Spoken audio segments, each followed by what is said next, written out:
Well? Like all the others. Just a muddy stream bed. All I can figure is that must have been a long drought, and when it did rain, the earth soaked up all the water like a sponge. Yeah, well, I'm afraid I'm perishing with a thirst, Dan. I mean, it's been 24 hours since I found any water. Now, slow down, David. I did spot a cabin and a well. Oh, a well. Where?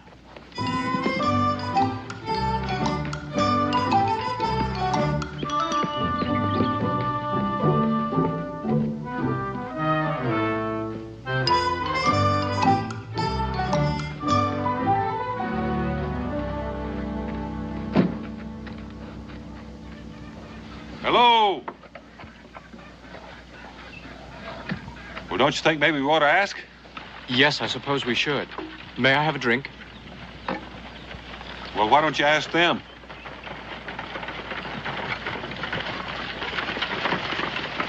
Whoa! What do you want here? Well, we were just getting a drink. We were a little parched. Can I help you down? We would have asked, but we didn't see anyone. Well, there isn't anyone but us. All right, drink your fill. Thank you. Thank you. Where are you headed? Oh, east and north. We're doing a little mapping for the Continental Congress. Well, we have plenty of rabbit stew for supper. You're welcome to share it if you like, and bed down in the lean-to for the night. Well, we wouldn't want to cause you any trouble. We're grateful for the water. Oh, Dan, rabbit stew. My palate is very sore from an excess of beef jerky. All right, David. A little home cooking would taste good. We'll accept on the condition that we can put your horse away. Thank you. That would be fine. We'll call you when supper's ready.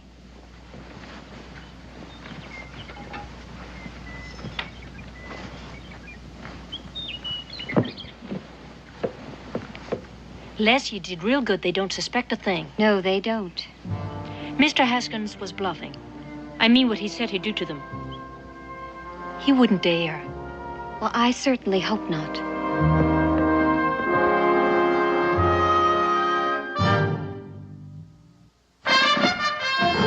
Daniel Boone was a man, yes, a big man, with an eye like an eagle and as tall as a mountain was he. Daniel Boone was a man, yes, a big man. He was brave, he was fearless, and as tough as a mighty oak tree. From the coonskin cap on the top of old Dan to the heel of his rawhide shoe, the rippinest, roaringest, fightingest man the frontier ever knew. Daniel Boone was a man, yes, a big man, and he fought for America to make all Americans free. What a Boone wanted to do and what a dream come true was he.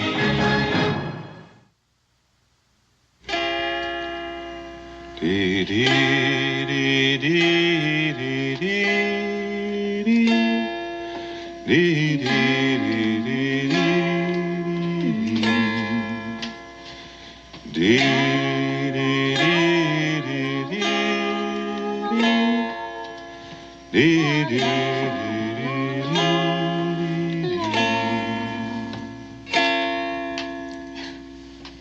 That's right. Pleasant, Mr. Boone. Well, thank you. You know, this dulcimer is almost a look-alike for one I have back in my cabin called Old Sweet Talker. You know, Pa brought that from Exeter County, England, 40 years ago. I reckon that explains it.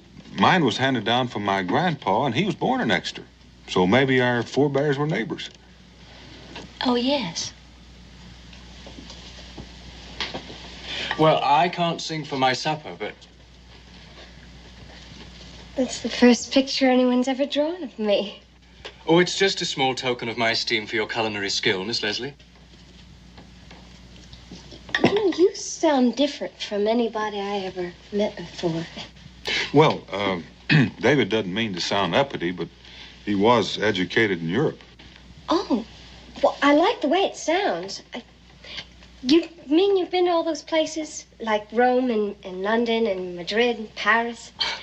Just Paris and London, that's all. London, oh.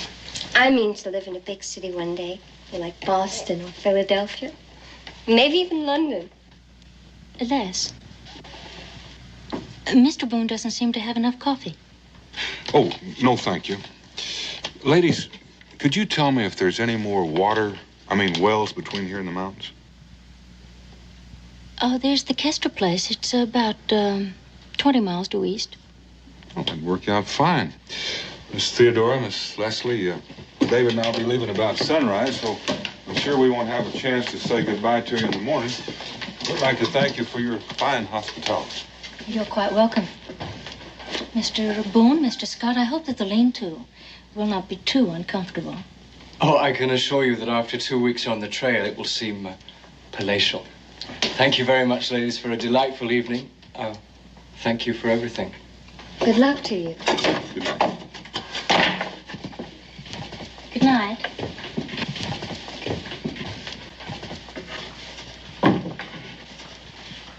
Oh, I feel like a viper. They're being so nice, and us lying for it.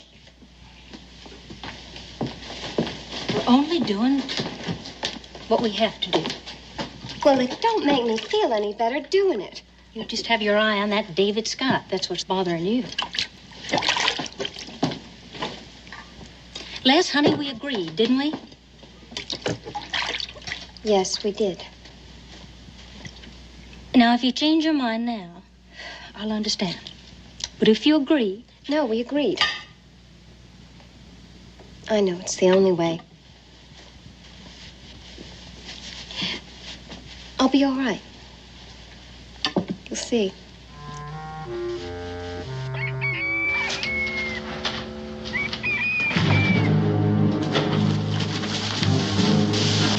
What's the matter? Careful, no sudden moves. You changed more than your clothes. Yes, what happened to the gentle young ladies we met yesterday? Never mind about that. We'll bring you breakfast once you started working. Work? Did you request any employment from these ladies, Dan? I certainly didn't. Never mind about that. Let's get out and take this lantern while you go.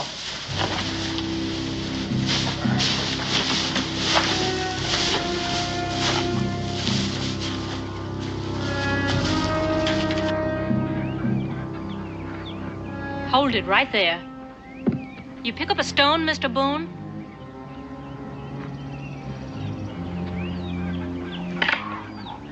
Throw. Les? Mr. Boone?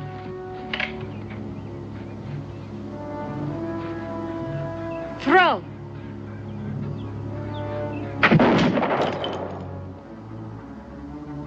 Just in case we get the notion to try and run off.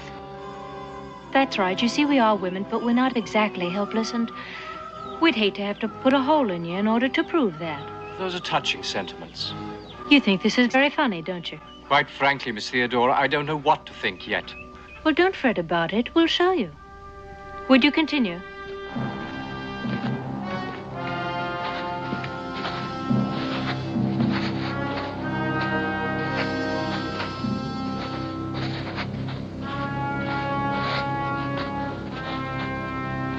Salt. It's pure, solid salt. Worth almost as much as a gold mine. $1 a bushel, maybe more.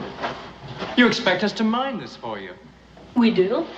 And you'll dig enough to fill those kegs and those baskets and those sacks, whatever else it takes to load that wagon outside. And do it before sundown. Is that so? Yes. We will get no water to drink and no food to eat. Unlawful imprisonment and forced labor. I think these ladies should be reported to the authorities. Oh, you'll get paid. Well, do you think that washes it clean? $1 a day, a fair wage. But you'll get nothing unless you put in a proper day's labor. There'll always be somebody out front watching the mine.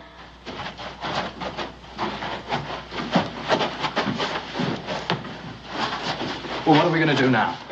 Dig some salt, I expect. You mean we're going to let those girls use us as a couple of slave laborers? You got any suggestions? Oh, it shouldn't be too difficult. I mean, we do have an overwhelming physical superiority. Right. Could take this shovel and go out there and sneak up behind that little girl Les and smack her over the head. Hit her? Oh. Well, you just said. I see what you mean. We do have a problem, don't we? Unless they have scruples against shooting men. Scruples? Those two Jezebels? Look, Dan, I'm certain we can outwit them if we put our minds to it. Well, that might be a possibility, but they've outwitted us so far on that score. That's what I think is absolutely shameless. I mean, pretending that they help us, and all the while, all they're doing is just trying to ensnare us. It's been going on for thousands of years. This is the first time you noticed? Thousands of years.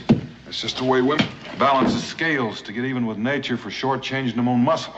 Oh, you mean the way they try to entice men into bonds of matrimony? You have noticed. Mm-hmm. Brilliant.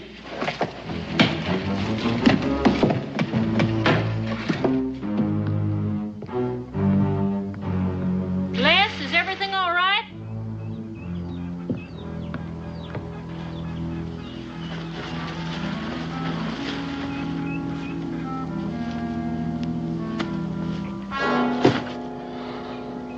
There must be a shortage of men around here. Why? Well, it seems to me that $1 a day is a perfectly respectable wage. Now, I'm quite sure that you can get plenty of people to help you without holding us at gunpoint. Well, I'm glad you don't think you're being underpaid. Unless, of course, there's something you haven't told us. No, we've told you all you need to know. Now, just how long do you plan keeping us here? As long as we need you. Look here. I don't know what your problem is, but maybe if you told us, we could help you. Just don't worry yourself about it. Get the wagon loaded, that's all. Young woman, there is a limit to my patience. You know, and mine. I hate to be goaded into pulling this trigger. Then we'd both be sorry.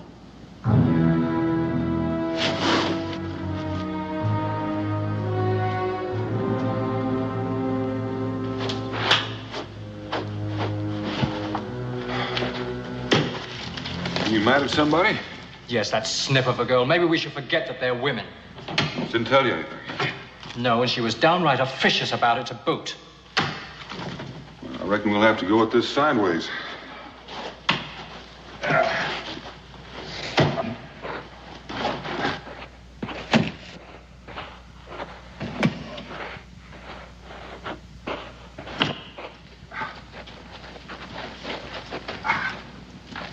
Any particular reason, or is it just a coincidence that both you and your sister call yourself by men's nicknames? Theodora, Ted, Leslie, Les?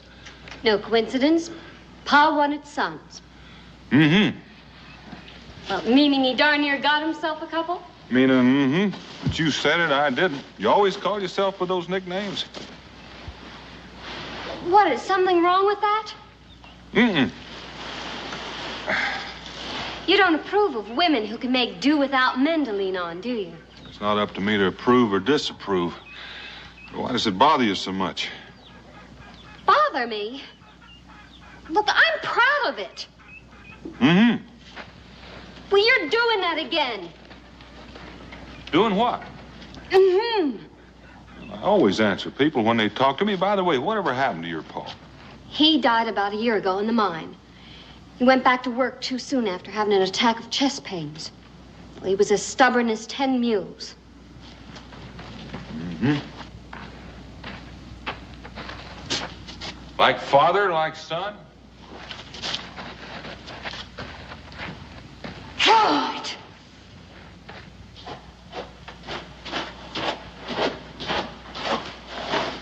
Well, did you have any luck?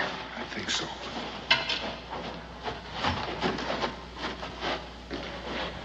Well, I guess there's no harm in explaining to you now why we're forced to do this. Well, this mine is all we've got. And every time we've tried to get somebody to work it for us, Haskins has threatened them and bedeviled them and so that they quit on us. Warren Haskins. I forgot, you wouldn't know about him, but everybody hereabouts does. He's a bully and he's rich and he's used to getting his way. Well, what has he got against you? Les? In here. What are you doing here? I was worried about you. I've been explaining to them about Haskins. You have?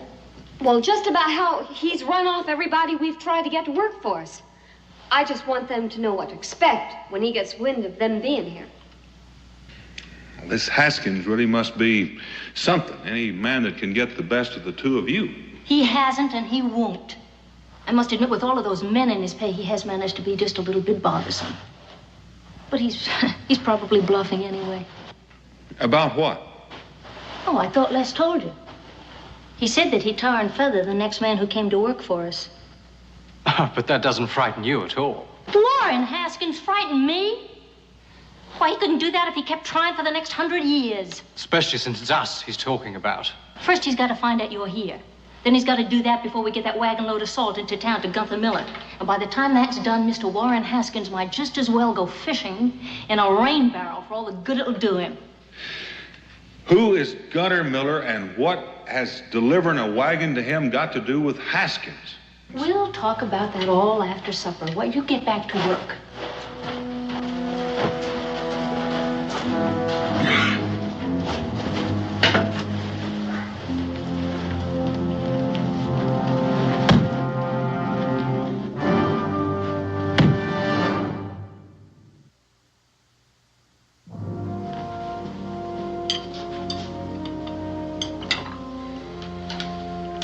What I can't understand is if Haskins has the whole town buffaloed, why will Gunther Miller still do business with you?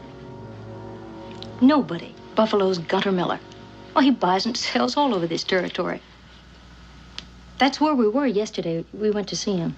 Oh, so that's why you were dressed up like that, masquerading as a couple of helpless women, to use your wiles on Gunther Miller. Well, he promised he'd buy all the salt we mined if we could deliver the first wagon load within 48 hours. But we knew we couldn't do it alone. Then we came along. I'm sorry. We couldn't risk having you turn us down if we tried to hire you.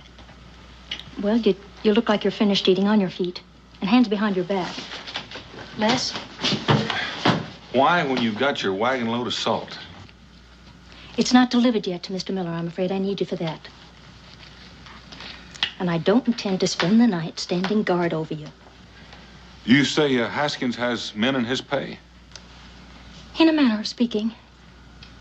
He extends them credit during the summer months, and then he supplies them with victuals and drink and the like, and then he collects what they owe him from the skins that they trap during the following winter. And turns a handsome profit, I expect. It sounds to me as though he thinks that your salt mine is profitable too, and he probably plans to keep that for himself as well. Well, it's something like that. What I don't understand is what's to prevent the trappers from hightailing it with their season's catch? Warren Haskins spent 2 months tracking him down. And when he did, he dragged him back by the scruff of the neck, and now Scud helps him keep those other men in line. Sounds like a very interesting fellow. Well, he's just not one of those laced shirt merchants, that's all. But he is a high binder and a thief, from all you say. Why don't you just report him to the authorities? Why don't you just not give us any advice? We've been getting along just fine without your advice right up until now. And before the next sun sets, Mr. Warren Haskins is going to find himself barking up the wrong tree. Get out. Look, if Haskins does show up, we'd be much better off with 4 rifles and 4 of us shooting. If there's any shooting needed, Les and I'll handle it. Yes, but if Dan's going to drive and you won't let me have a rifle... That's in case he gets hit. We'll need a spare. Come on. How many men has Haskins got? 6 or 7. And you think that you two are going to be able to... He won't shoot at women. Oh, well, that's a comfort. Well, chances are we'll get to town before Haskins even knows it. Well, if they won't shoot at you, why don't you drive the wagon in yourself? Because he's likely to find another way to stop us. But with the 2 of us free to shoot at that band of weasels, at least we stand a chance of getting through no matter what he does. I know it's uncomfortable sleeping with your hands tied like that, but it can't be helped. I'm sorry. Come on, Les. Dan, this has gone far enough. We could have beaten them a dozen times. Look, let me Sidle over here, David, and reach down in my boot. Your knife, you had it all the time. Hold it firmly. We can get our rifles and be out of here in no time. Well, now, hold on. We got to sleep someplace, and this is as good as any. I had in mind just sort of making ourselves a little more comfortable. What? Well, there's more to this Haskins business than meets the eye, and I'm curious. Curious enough to risk being shot at? Oh, I don't think it's going to go that far. We'll get our rifles back tomorrow, and you can go ahead and head on to the mountains. I'll catch up with you in 2 or 3 days. Well, I might just decide to stay with you. Out of curiosity? You could say that. Well, I could also say that Miss Leslie is a fine-looking young woman. But you better be careful. Remember, you're not in London or Paris unless you're looking for a wife. A wife? You're certainly jumping to conclusions. Well, she may do a little jumping, too, if you're not careful. Remember, she's a country-bred woman, and she may put considerable store in the way you've been looking at her. Well, until our cultural patterns are drastically changed and women start proposing to men, I don't think I'll worry about it too much. Well, I'll take back what I said this afternoon. David, you haven't been noticing enough. About women.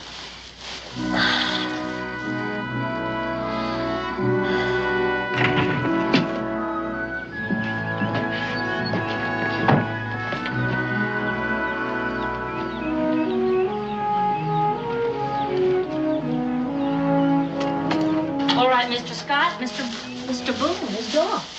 Good morning. His hands are untied. Oh, that was an astute observation. Where is he? I don't know. He's probably gone to fetch our rifles. But he... That's exactly right. Good morning, ladies. No need for that. We could have left any time last night that we were in mind to. Well, why didn't you? Because you said you needed help. Now, just to prove to you that we mean what we say, why don't you hold that rifle? David, I'm going to hitch up their horses and I need a hand. Oh, when we return, a little hot coffee, if you wouldn't mind, please. Thank you.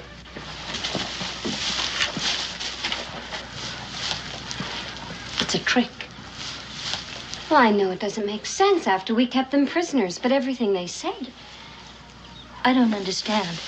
But just to make sure, let's bring these guns in the house. Freeze, ladies. Right thoughtful of you to be carrying those two fellas' guns. Theodora?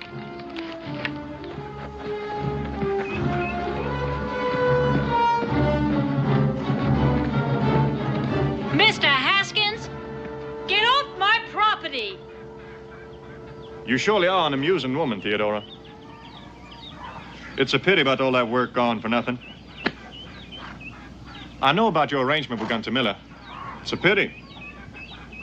And it most certainly is a pity about you two. But I warned her. Well, what are you going to do? I'm a man of my word, Miss Leslie. I do believe I made it quite clear what I do to the next man to come to work for you. Didn't I? Didn't I? I most certainly did. I don't give a hoot about your word. It just so happens they didn't go to work for us. Didn't they, Theodora? I said they didn't go to work for us. We forced them at gunpoint. Two strapping fellows like that letting you get the best of them? You calling me a liar? I am. And it grieves. It grieves me to hear you pile and lie on top of lie. Your pa would be whirling in his coffin if he heard you telling whoppers like that. If the poor man was still alive, he'd tan your hide proper for telling such outlandish fibs. So in his memory, I'm just gonna have to take you on inside and do it for him. You touch me and you'll never live to see another sunrise. Mm-hmm. Let me go, and I'm warning you. Put me down! Mr. Haskins, it happened just as she said. And she's been a perfect gentleman. I don't recall asking you anything. Well, I know you didn't, but you made such a big show about the truth, I figured you was really interested in it. Scud?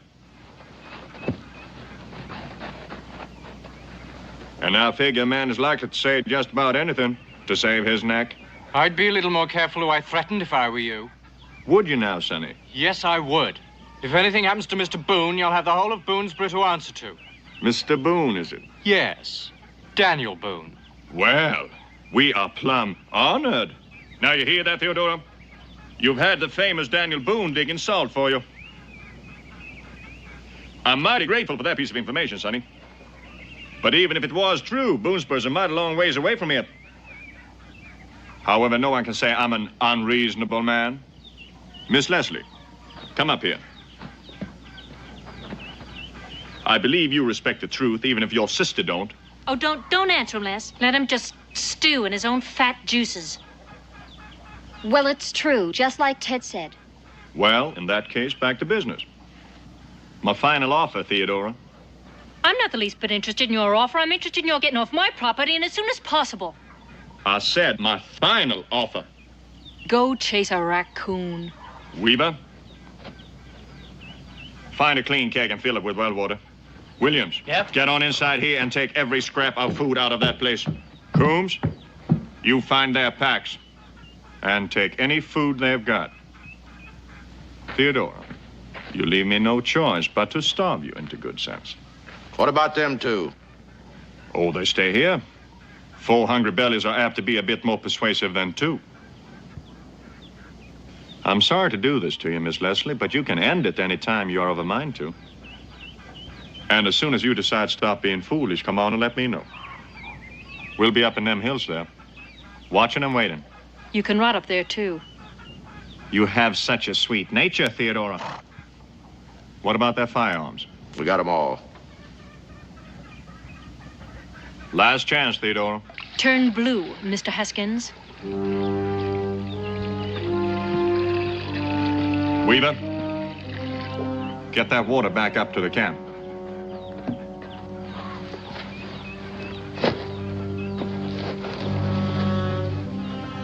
Last chance, Theodora.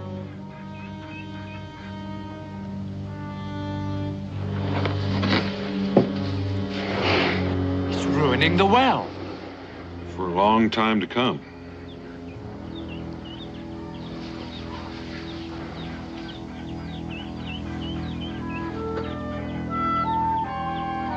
Let's get on back.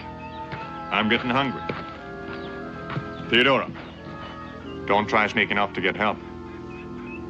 I warn you. Don't try it.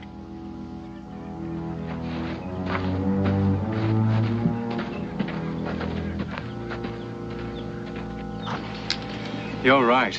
He's not one of your lace-shirted merchants. Convict stripes would be more appropriate. You keep your nose out. It's none of your business. She's upset. She didn't mean it. I must confess, I'm very confused. I mean, he puts salt in their well, steals their food, takes our rifles, and she blames us when we criticize him. I'm afraid that's the point, David. It's a private quarrel, and outsiders are not invited. Yes, well, we're in it, whether they like it or not, and certainly not by our choice. No, that's true, but it's probably going to get worse before it gets better. This kind of lovers' quarrel usually does. Lovers' quarrel? David, we're caught right in the middle of a passionate romance.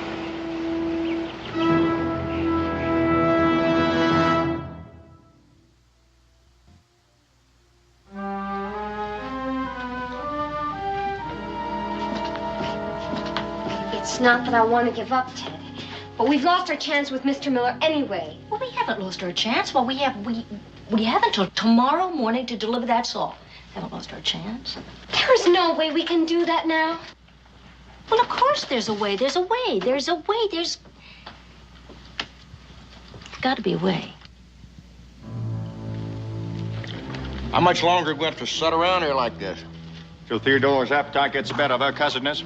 It's going to be dark pretty soon. They're liable to sneak out right under our noses. Well, they're liable to try. We're going to make sure they don't succeed.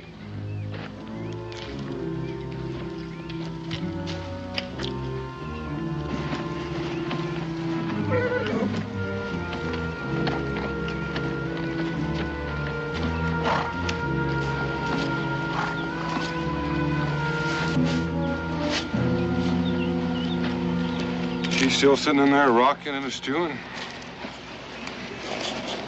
He's in there, he's up there.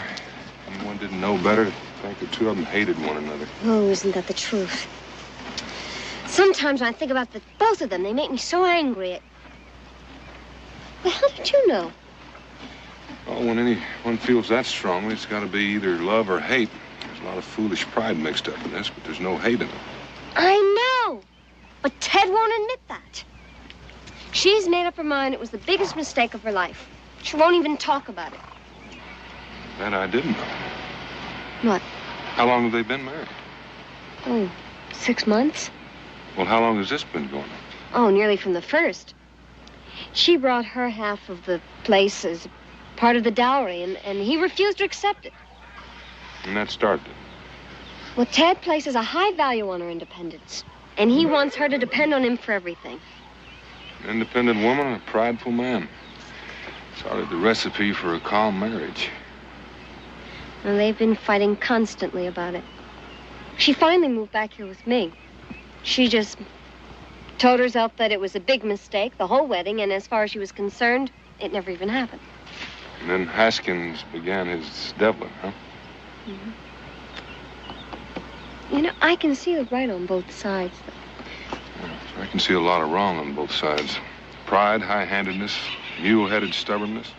You know, I've never seen two grown people more in need of a good hiding. Are you gonna help us, Mr. Boone?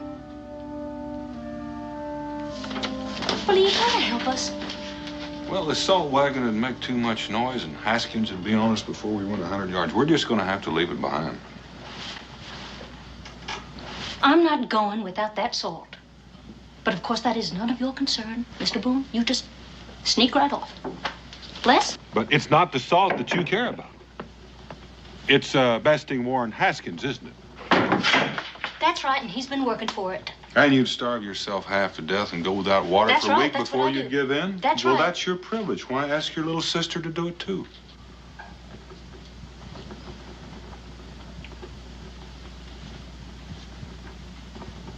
You're right, I can manage myself. She can't do it alone. But that's certainly no concern of yours. Women are unscrupulous. I mean, they play on your emotion, they assail your courage, and they try to make you feel responsible for all their foolhardy adventures. Anything, absolutely anything to get their own way. Do you feel a little responsible, David? No, I don't, but, well, they're not going to get very far on their own now, are they? Anyway, they've got us over a barrel. How do you mean? Well, suppose they get away with the salt, and Haskins finds us here. Oh, yes, and he's going to be pretty furious with only us to take it out on. Actually, you know, we could probably get away from here and be miles away by morning. Leave our rifles behind. I'd hate to be in this country without them. Well, what do you think are our chances of getting our rifles back? Pretty slim. I'm sure he's sitting up there right now waiting for us to try it. I see what you mean. They do have us over a barrel.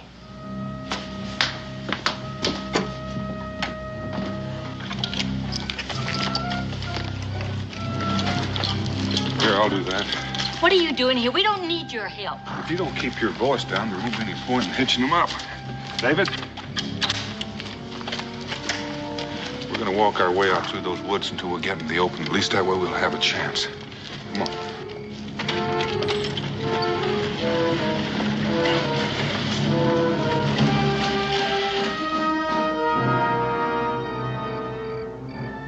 What are you doing here? I heard a noise, went to have a look.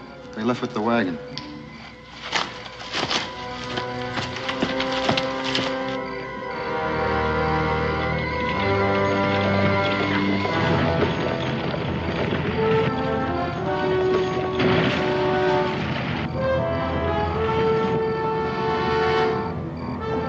The road's blocked. Whoa. Well, that tree didn't fall down there by itself. Mr. Haskins. Well, isn't there another way to go? Not with the wagon. That's why he was so sure you weren't going anyplace tonight. Fire! It's the cabin.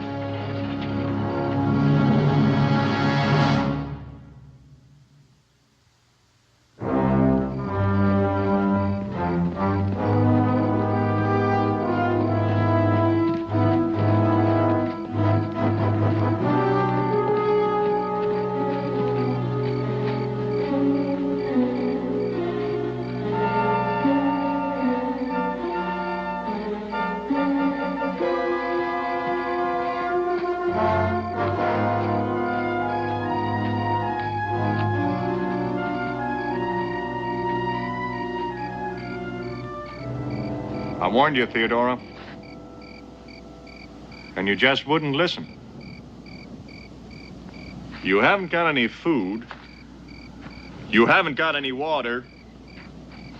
And now you haven't got any shelter. Are you about ready to give this foolishness up and come on home?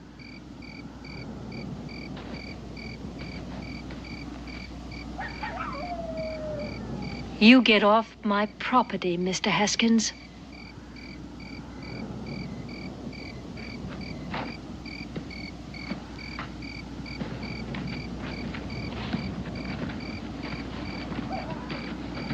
A lover's quarrel, Dan? It's gotten a little bit out of hand. He's won, Ted. No, he hasn't. No, no, no.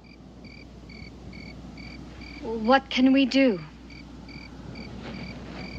We'll rebuild. Rebuild. How? I don't know how, but I really can't. I can't let him win. I can't let him get away with this. Didn't I see a keg of gunpowder in the mine? Yeah, Pa used to keep it there for blasting. And a whale oil lamp? Have you got any more of that oil? Yes, why? Think maybe I have a notion that might turn the tables on Mr. Haskins. You do? Might be a little dangerous. You mean you could hurt Warren Haskins? Well, it just might send him packing with his tail tucked between his legs. Then go get him.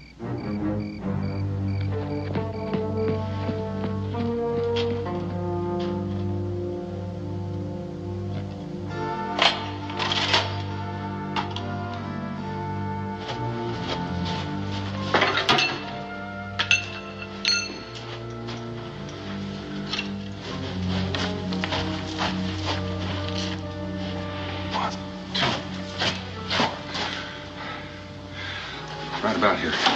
David, give me about 6 holes, about 15 inches apart, about 2 feet deep, with a downward angle so they'll hold gunpowder.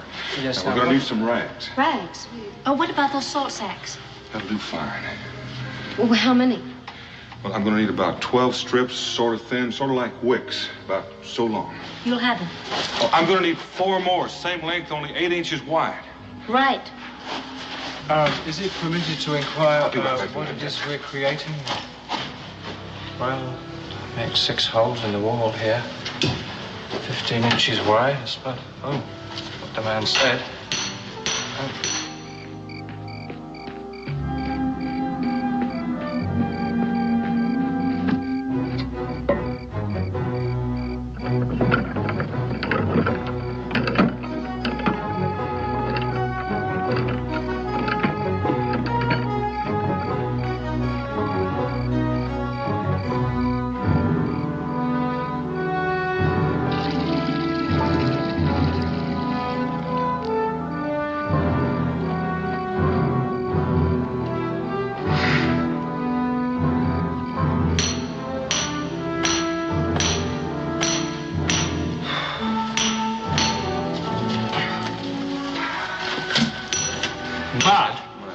Are these all right?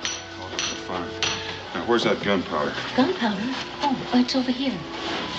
Well, now, my plan is to get Haskins and his men to come in here after us. And when they do, when they get to this exact spot, I'm going to explode these walls. And if my plan works as I hope, some of them will be buried by piles of salt. And the rest will be rendered helpless by clouds of powdered salt. Dad, let me ask you, where are we going to be when this happens? Well, we'll be back there. We'll have some moist rags to go over our nose and mouth so we can breathe. We'll come out and get their firearms before they can recover. How are you going to get them all in here? I mean, all at one time. We're going to try to get him riled up. It's the risky part, like this whole plan. Everything has to go just so, no hitches, or the whole thing will fall apart. The explosion. Couldn't that be dangerous? Couldn't somebody get hurt? Or even worse? Well, it's possible some of them will, but we'll be safe. Of course, all David and I want is to recover our firearms, but your grievance is much bigger. So if you don't want to go through with it, but I must warn you, if it misfires, Haskins is going to be madder than a wounded grizzly.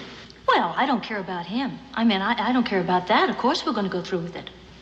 Fine. We've got a lot of work to do before daylight.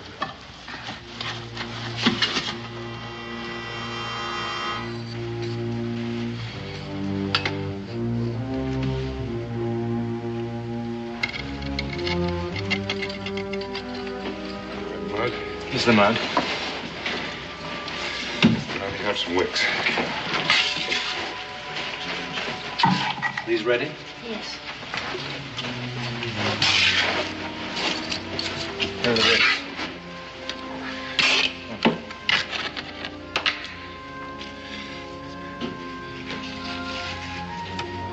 This is really very ingenious, but I would say that its chances of success are less than certain. I would say that's a tolerable reckon. Just water, Bernie. Do you think you'll finish before sunup? I think so. Why don't you girls give David a hand? I'll be back as soon as I can. Ted, why don't you take these?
Joe.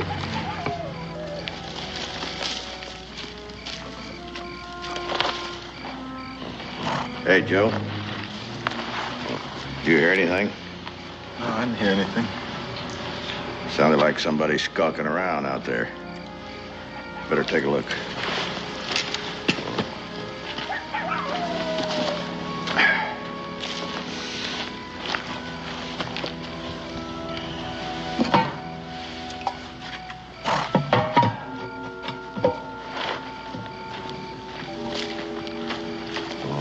I didn't see anything out there.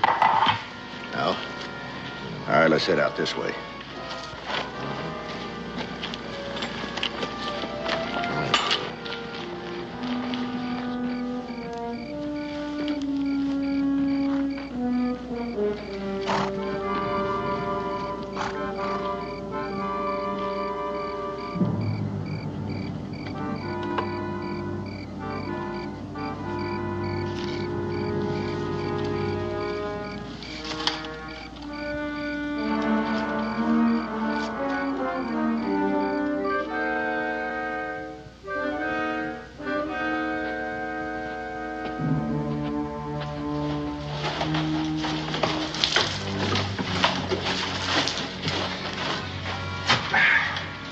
Finished? I think so. Fine. It's almost dry. I think we're ready for it. This water's delicious. I'd give anything to see Haskins' face when he finds out it's gone. All right. Let's get up. Let's get up here.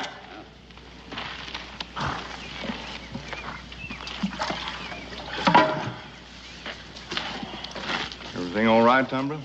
Yeah, everything seems all right.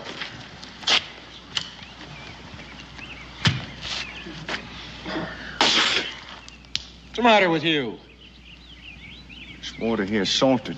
Salted? Wait, I remember. There was 2 kegs of water.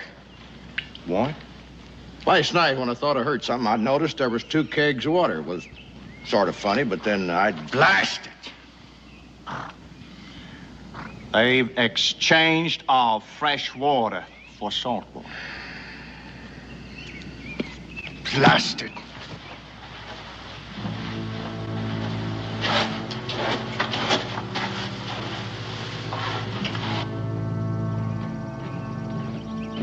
Get up! Dan, they're coming. They're furious. Oh, fine. That's just what we wanted to do.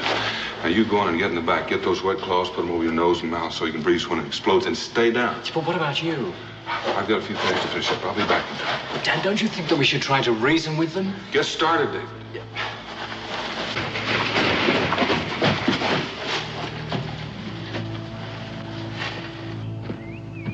Theodora! Sure, they're all inside, but it could be a trap. It could be.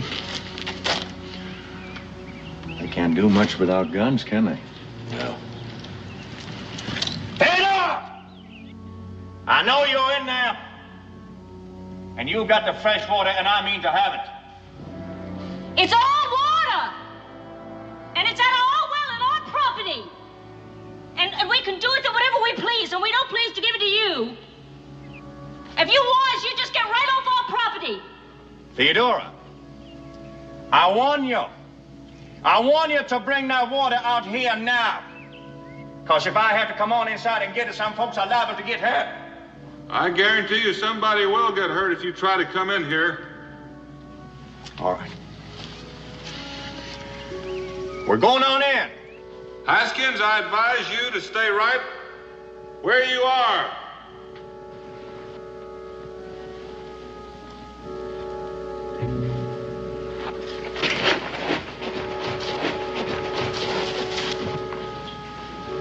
I'm telling you something funny going on here. No, he's bluffing.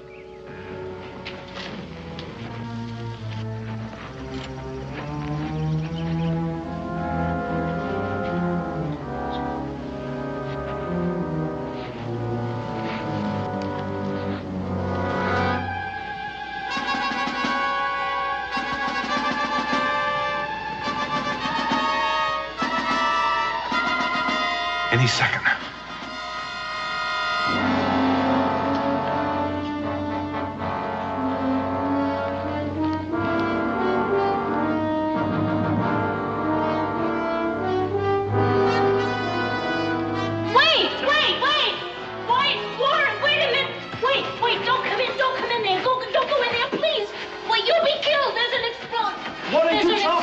Explosion, it didn't go off.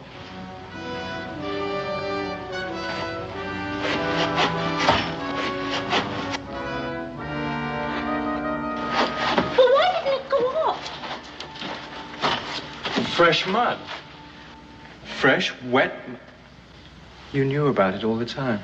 Well, why didn't you tell me? If I had, you might not have acted your part so well. Well, why did you... Well, I think that's a dirty trick. On who? Theodora.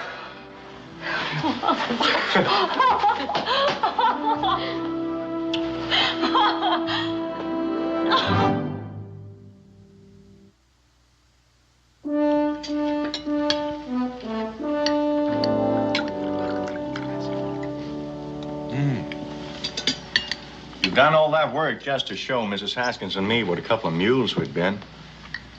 You're a remarkably devious man, Mr. Boone. Oh, listen to the pot calling the kettle.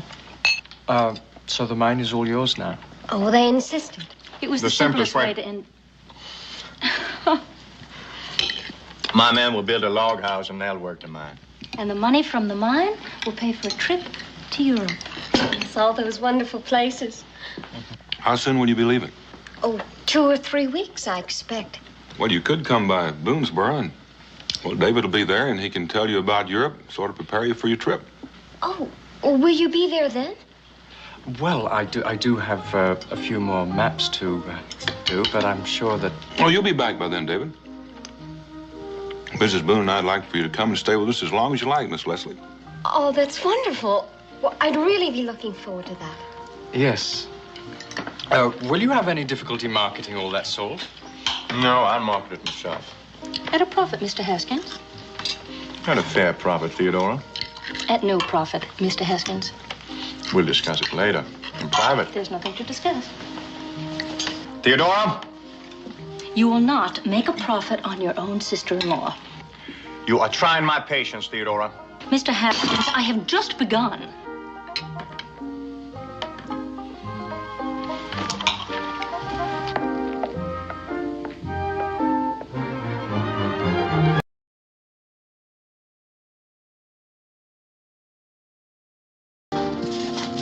Kind of losing your touch, ain't you, Daniel?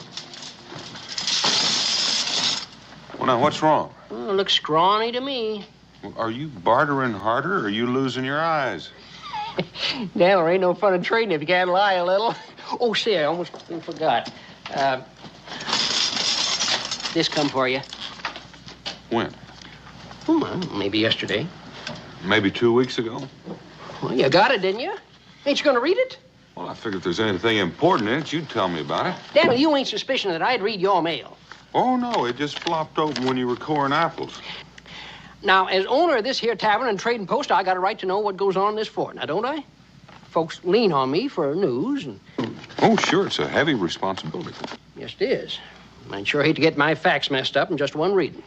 Well, as long as you're going to be jawing about it anyway, you might as well be jawing with your facts straight. It concerns a Sergeant M. Malone, who's granted a certain tract of land comprising 10 acres, being in northwestern section 12 in the township of Boonesboro in the county of Kentucky. A land grant where? About 5 miles west of here. Oh, that old patch of stones. Well, you couldn't even give it back to the Shawnee.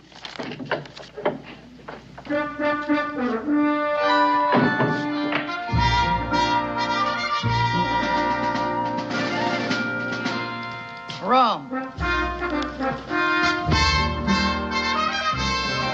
Rum, I said. You gonna keep a soldier waiting? Yes, ma'am. Sir.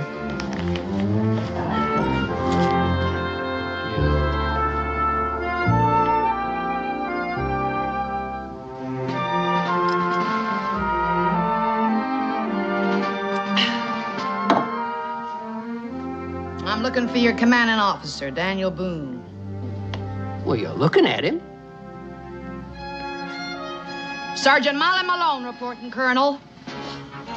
Sergeant?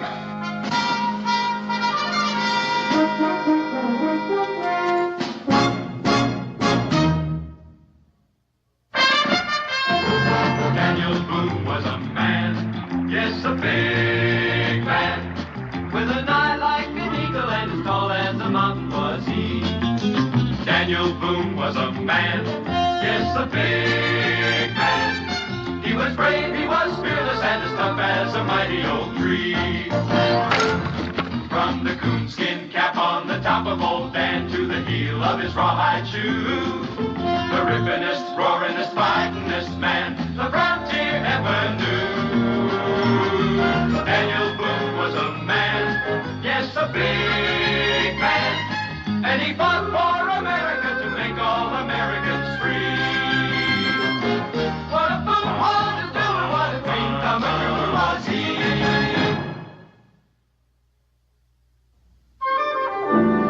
See them chicken scratchings? They crossed out the 50 and made it 10. Everybody else got 50 acres. But Sergeant Molly, 10, just 'cause I'm female. And me the best matros in Weber's artillery. Metros? Cannon, you fool, cannon! Well, we didn't have many of those around here, Sergeant.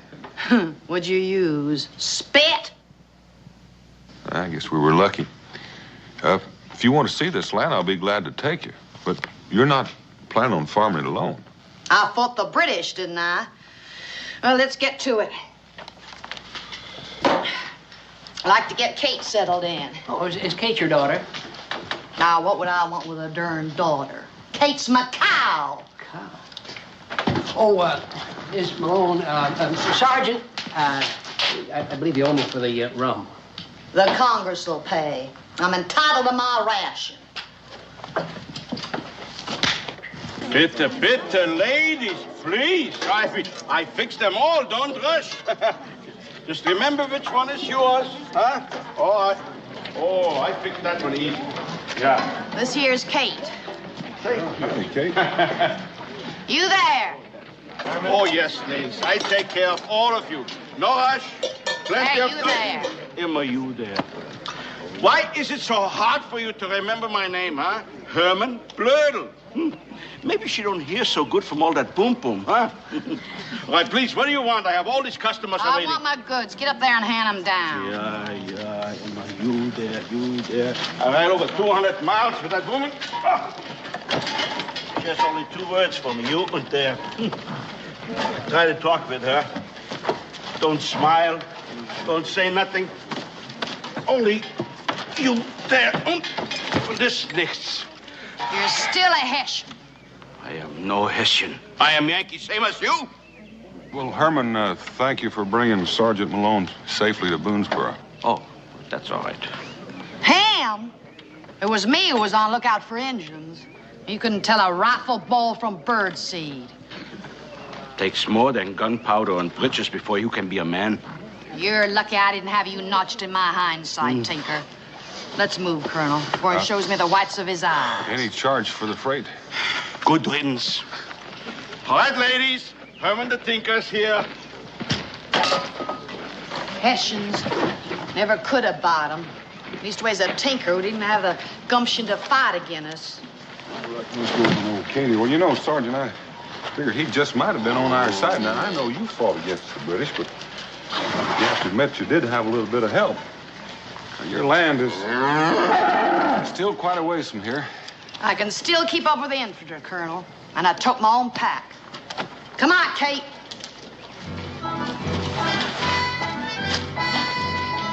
Sir, Sergeant.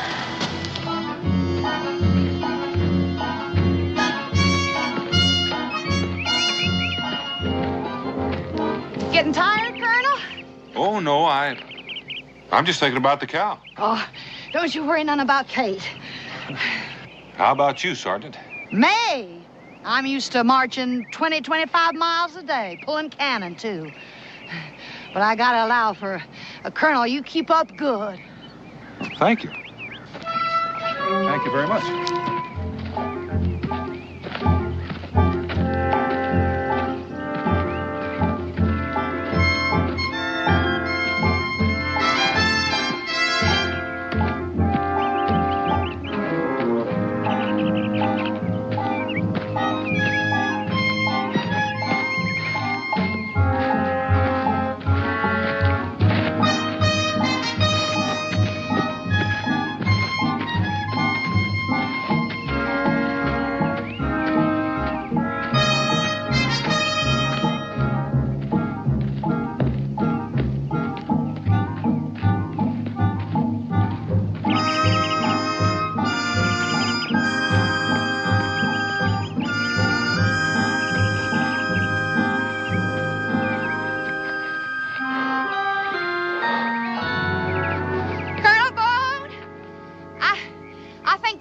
Tired.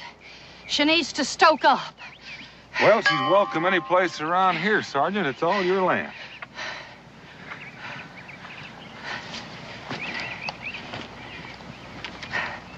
My land? Now, there's a little cabin over that ridge that goes with it. It's gonna take a little mending, but it'll do. My land. Ain't exactly overflowing with milk and honey, is it? Well, there's one sure thing. Won't be raided by Indians. Ain't nothing here they'd want. Well, what is it you want? My rights. Same as any other veteran of the war.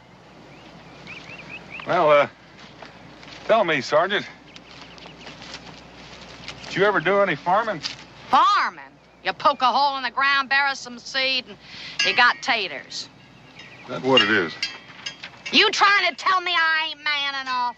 All I'm trying to tell you is that it's not any lighter farming by yourself than it is soldiering by yourself. Well, I ain't no marigold. All right. I'll admit that you had me wheezing like a bellows, tromping all the way over here, and I'll take your word for it that you're the greatest madras that was ever in the Continental Artillery, but tarnation, Sergeant, you haven't got your rank stitched to your hide. We sure could have used you a cowpens, Colonel.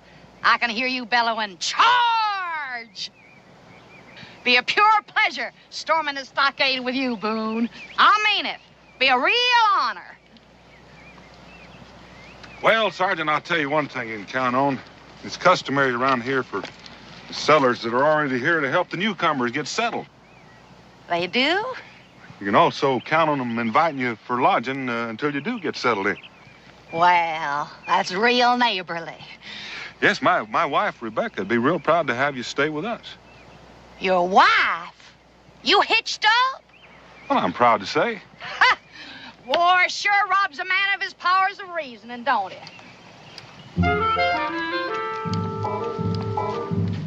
Come on, Kate.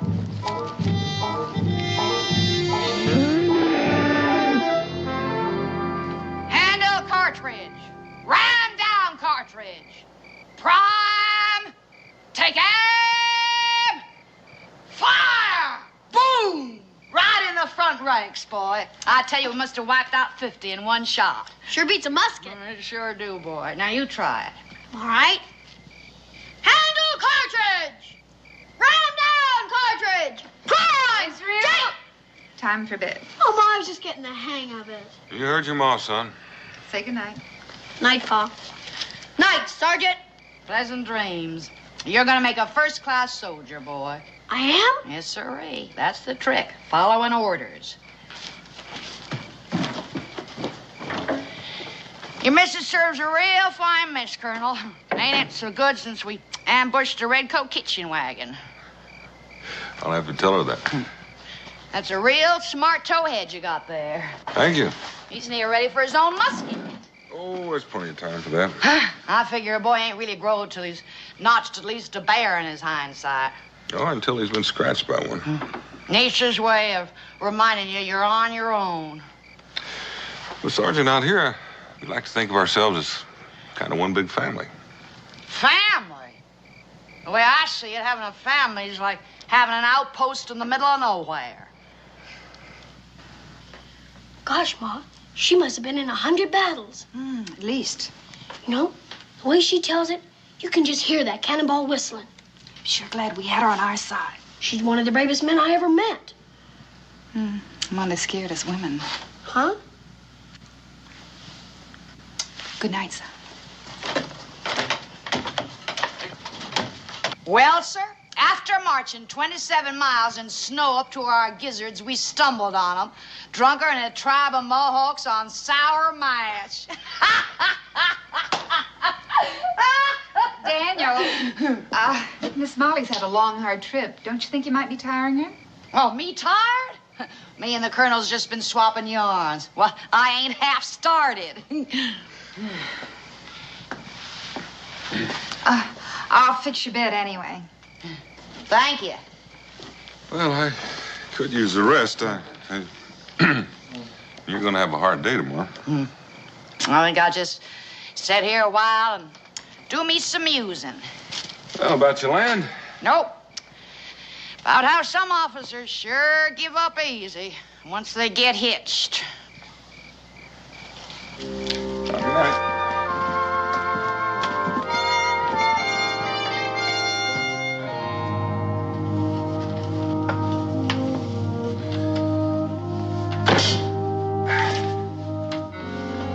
What do you think of her? A man or a woman? As a person. She's still fighting the war, Dan. Yeah, it was a big slice of her life. That is her life. Just looking for somebody to share it with. You know something? She just might snag a husband in Boonesboro. Be a mighty lucky man. Isn't every groom that gets a cannon with his dowry? He's a sharpshooter, too. I'm beginning to think it might have been a heap smarter if I'd taught myself to fire artillery rather than churn butter. Beck, if I didn't know you better, I'd say... I'm not even going to say it. Why, you have to admit you enjoyed reminiscing with her. Well, like a couple of soldiers passing the time. Dan, she may be wearing a uniform, but she's still a woman. Well, Becky, she's going to have a hard enough time as it is without giving her trouble that she hadn't reckoned on. Well, that's what I mean, Dan. How's she going to farm it alone? Well, she won't be exactly alone. It'd be less than neighborly if I didn't give her a hand clearing the stumps. And trimming the logs and chinking and... Well, you don't expect me just to stand there and let her do it alone. She's a woman. A minute ago, she was a sergeant in Weber's artillery. 10 minutes before that, you were fighting the Battle of Bunker Hill. Together.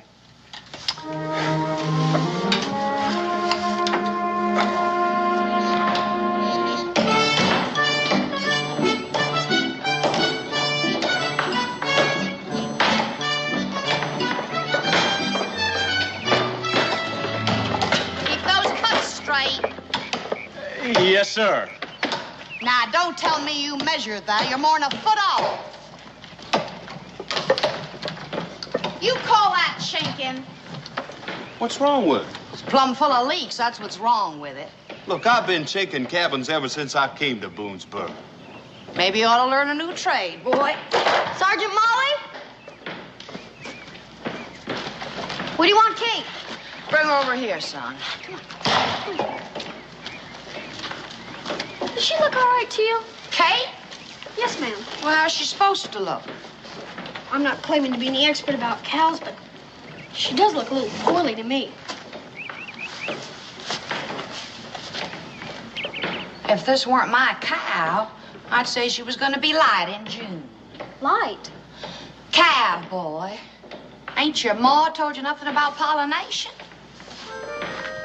Genesis? Oh, you mean from the good book? Well, it started around then. Now, you pay close attention, boy.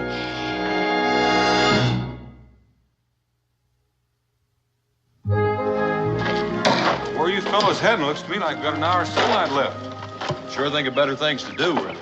Ain't nothing we can do is right. That's right, Daniel. We're quitting. Yeah. I admit she doesn't exactly scratch your back, but is she all that bad? You don't have to take her sass. She ain't the only one that fought them redcoats. Yeah, look, she's got her house. Let her live in it. Come on. We're sorry, Daniel.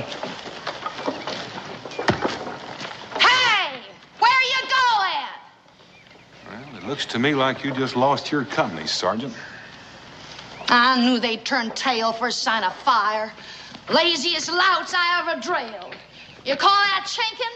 Wouldn't surprise me none if the whole place blowed away. Well, don't you think those men know what they're doing? How do you figure Boonesboro got itself It's a built? wonder it's still standing. Molly, these people are your neighbors, and they've taken time off from their own chores to help you with yours. I ain't no female going around curtsying to every male critter that passes through. But they expect me to do lick their boots? Well, would it have humbled you too much just to say thanks?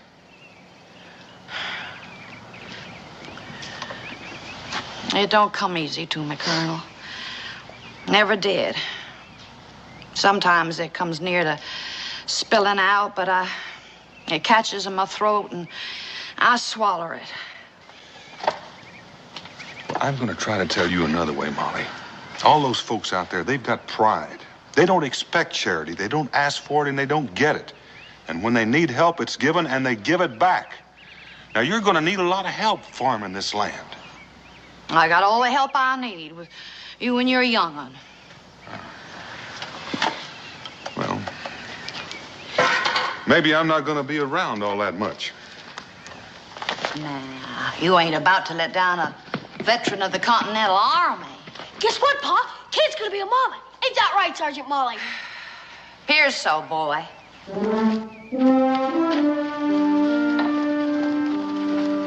Well, that's one thing she didn't do all by herself. I'm finished, Mrs. Oh, I've got some more. Just a second. Be right back.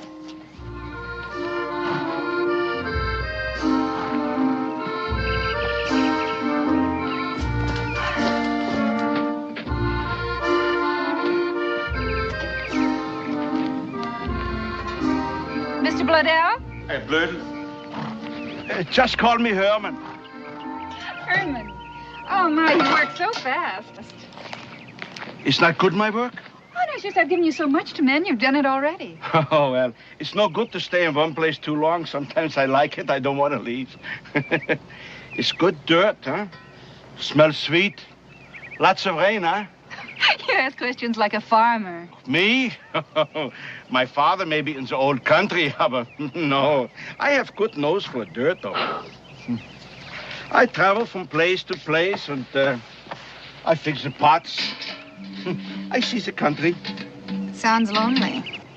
No, I have Wolfgang. He's a very good listener. I talk and he listens. Sometimes I yodel. And he has, wie sagt man, he has a good ear for music. Mr. Bloedel, have you ever thought of getting married? You what? Why not? Herman loves Kentucky, and he's through tinkering, and Molly's got the farm, and Herman's got the hands. It's a perfect match. Rebecca, this may come as a surprise to you, but they've met, and they can't abide one another. Well, maybe that's exactly what they need. As I recall, Mr. Boone, we met under similar circumstances.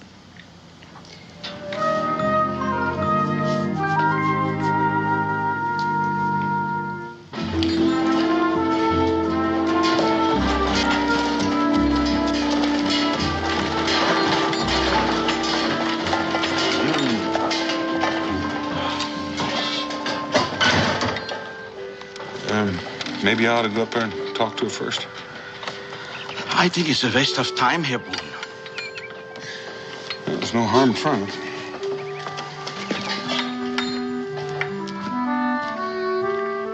Molly? Molly?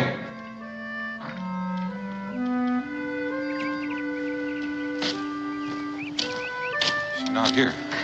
Maybe we go, huh? No, you stay put. She might be around back by the brook. Yeah. I still think it's a waste of time.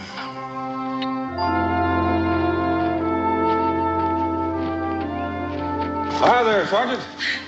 Top of the morning to you, Colonel. You're looking mighty rosy and fit. I feel as skittery as a gun-shy drummer. Let's get on to the cabin. I'll pour you a mug of rum. Well, can we have a little talk? Now, you here again to tell me I can't run this place alone. Well, Sergeant, any man would find it You think because of this leg I can't tote my own water? Well, I didn't say that, but that's not a bad argument. Well, I don't aim to jig on it.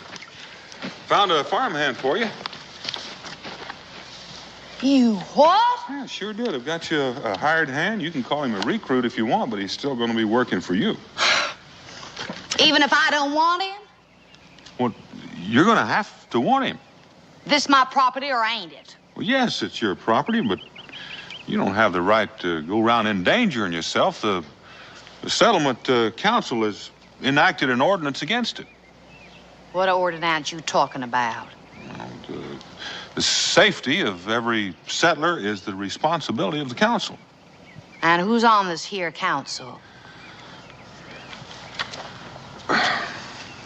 I'm it.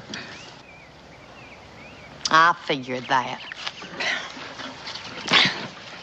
Now, hold on, Molly. Apart from this farm, there's foraging Indians and wild animals. Not any woman alone. I ain't any woman. I'm a sergeant. Well, I'm a colonel. And now, Sergeant, I order you to hire a man. And I thought we fit the war for independence.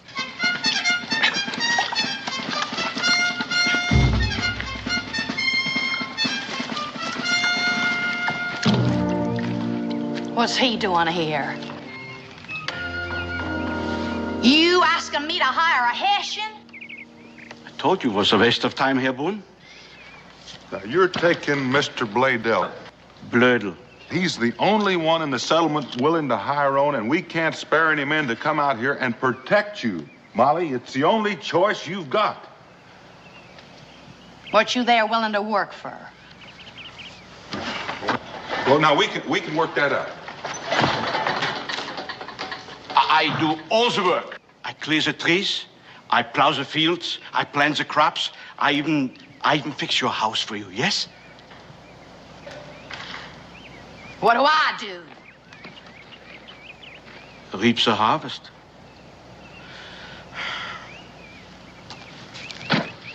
What's that gonna cost me? 1 acre of ground. What? I don't want wages. I only want my own little piece of land. He don't want to work for me. He wants to be a partner. Well, I don't need any. Well, you can't farm all your land anyway. No. 1 acre. You ain't getting choice. I take what you don't want, but I get 1 little piece of land. Now, that's fair, Molly. Can you shoot? Shoot? Use a gun. Kill! I'm sorry, I don't have that skill.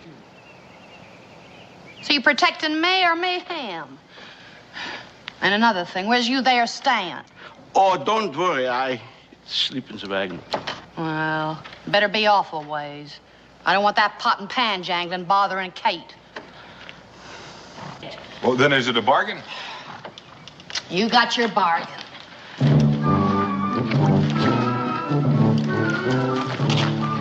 You've just got yourself a piece of cane tuck, Mr. Bladell.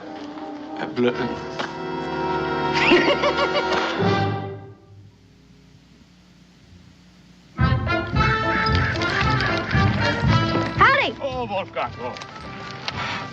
Well, howdy. My name's Israel Boone. Israel. He who striveth with God, huh? You must be Daniel Boone's son, huh? And you're Herman the Tinker. No more. Now I'm Herman the farmer. I don't see no farm. Oh, don't you remember it took the Lord 6 whole days to make the whole world? I guess he had more to work with. Look, think with your imagination now. Over here, we plant corn, tall, huh?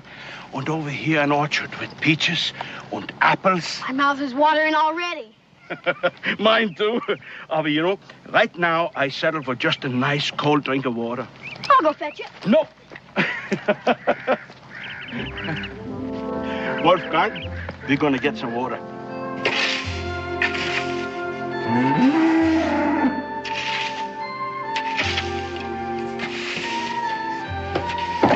Sergeant Molly, I need a pail. What for? I gotta fetch the Tinker a drink from the creek. The Hessian? I kind of like him. Pa says you can always tell a man by what's written in his face. Well, all I can say is what's written on it ain't worth reading. There's your pail. Thank you. All right, Kate.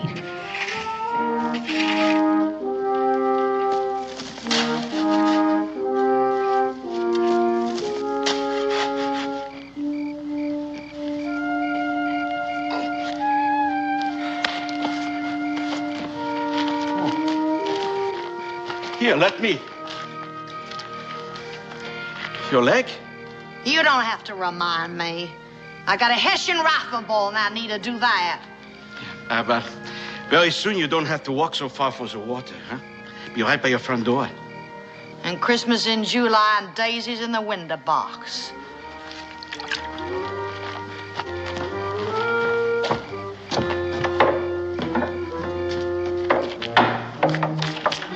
Show her.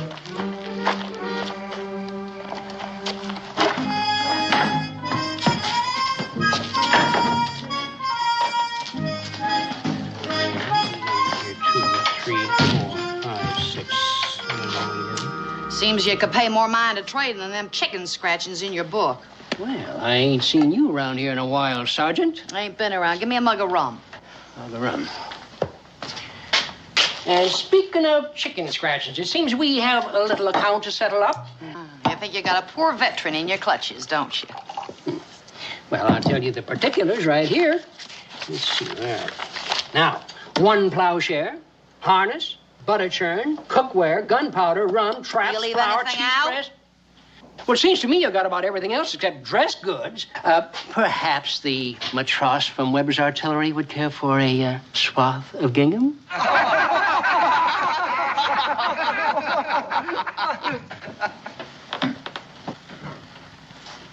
You funning with me, mister? I've got some flour. It's fresh from the mill. Give me a bag. Yes, ma'am. Sir.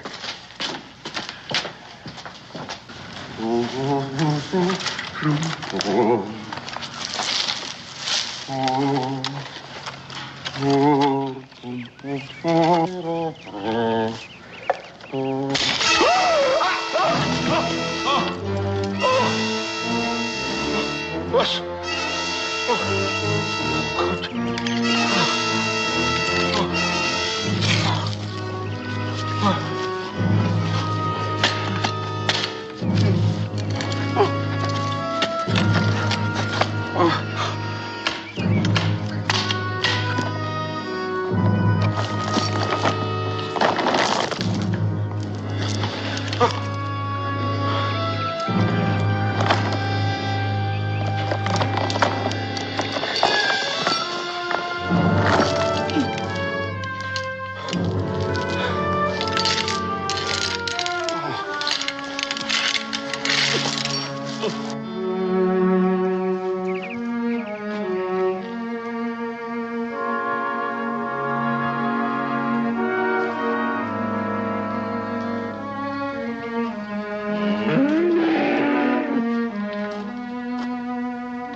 What's the nose? Tanker.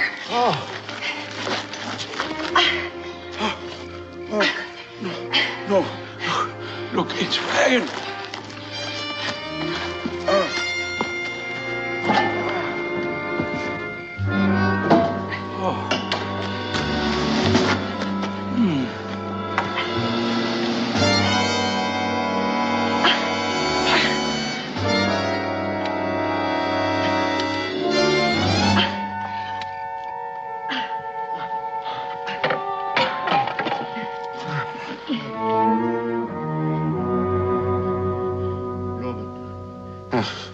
Schöne Blumen.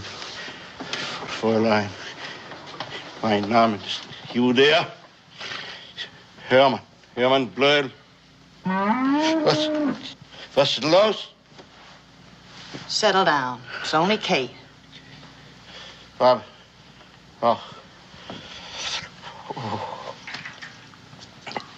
Hills there. Not so high as in my Bavaria. Have I, good nose for dirt?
This is your cabin?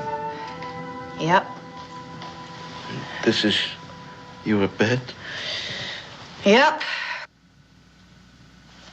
Oh, I don't understand. Ain't nothing for you to understand, Herman. Herman? You call me Herman? Now, what else would I be calling you? Unless you've been lying to me about your name. Yeah, what? Oh. You stomped on a bear trap. I drug you in, put on a poultice, and then when my back was turned, you bolted out and shot yourself a painter. Painter? I got the hide outside to prove it. You sure you never toted musket for von Kniphausen's brigade? I'm not sure of anything. Anyway, your fever's gone. You took care of me? Someone had to. Look, I am full with gratitude. It weren't nothing. Nothing? You dragged me here by yourself. You put me in your own bed. You still say it's nothing? Any fool that'd step on a bear trap. You undress me. Sure. Don't you think I've seen recruits' skin before? You forgetting I'm a sergeant? I don't forget that you're a woman, Sergeant Molly.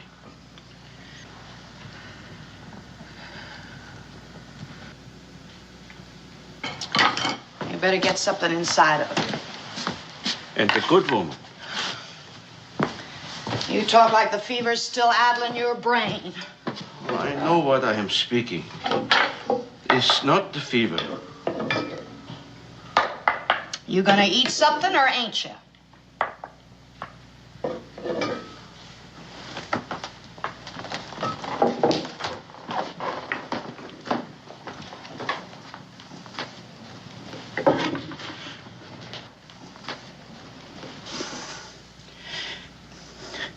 Why is it so hard for you to accept a simple thank you? I didn't ask for it. Sometimes a man can give something for nothing. Is that so bad? You gonna eat or ain't you? I've been working here now for a long time. I chop the trees. I plant the crops. I even dig a well. All that time we say nothing to each other, not one word. Just now, you call me Herman. First time.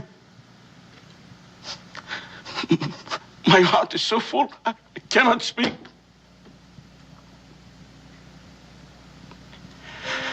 Don't you know what I want, Molly?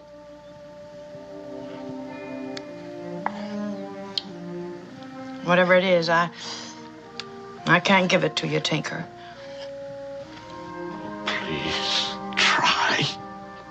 Finally, you call me by name. It's a good beginning, no?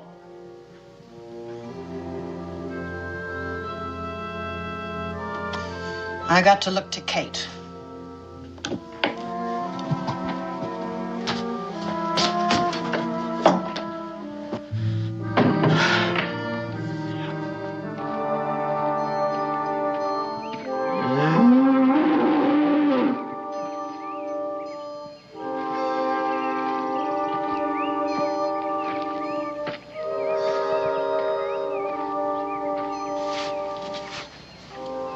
You look as bad as I feel.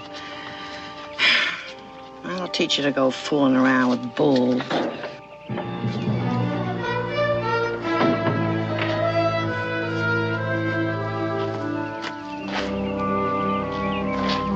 Where do you think you're going? I'm fine. You shot that painter clean through the neck. I did. With one shot. Was I not so big a man when I clear and prepare the fields, huh? When I dig the well? Do I have to stand up to a wild animal before you know who is it, Herman Blurden?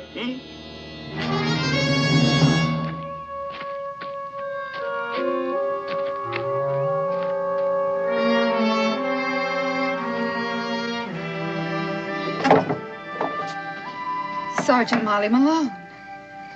I'm afraid the colonel isn't here. It ain't the colonel I'm calling on. You mind if I come in and talk a while? I'd be pleasured.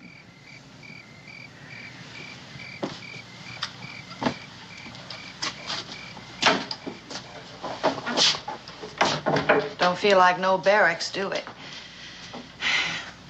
It's real homey. Why don't you sit down, Molly, and I'll put the boiling water on. I ain't good at woman talk or much of a tea drinker. You know, I'm not either. You mind if I stand saying this? Of course not. You gotta come easy, and knowing me, it ain't liable to come out right. You think I ain't on to why the Tinker's roosting on my property? The two of you hatched it again me. You want to tell me that ain't so? It is so. I'll own up to it. Why'd you do it to me? You were two lonely people who needed each other. Now, was that so wrong of me? Who asked you to? I had my lamb, my pension, and my memories. You had to bring a Tinker into my life. Molly, you're in love with him. With a Hessian. I'm a traitor to my own country. But what good'll it do? I couldn't hold a man if I caught him in a bear trap. Which I did. Molly, you're a handsome woman, no matter how hard you try to hide it. Don't fun with me, Miss Boone. Fun with you? Do you know what it takes for a woman to admit that she's afraid of losing her man? I was jealous of you, Molly. Jealous of me? You mean the colonel? I was feeling left out. We just had musketry and tactics to talk about. I wasn't jealous of a soldier, Molly. It was a woman. A real pretty thing like you? Jealous of a rusty, broken down old cannonball like me? You think I'd bother with matchmaking if I wasn't? Look, I want you to look at yourself. Now, do you think Herman fell in love with your patch of ground or with your war record? Molly, look. We pour some vinegar through your hair and you brush it in the sun, it'll shine up real nice. And it's amazing what a pinch of flour do for a shiny nose.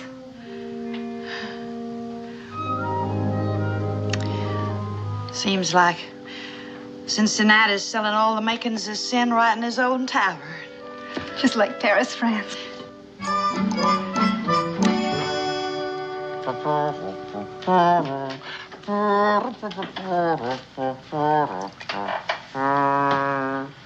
Another jug, please.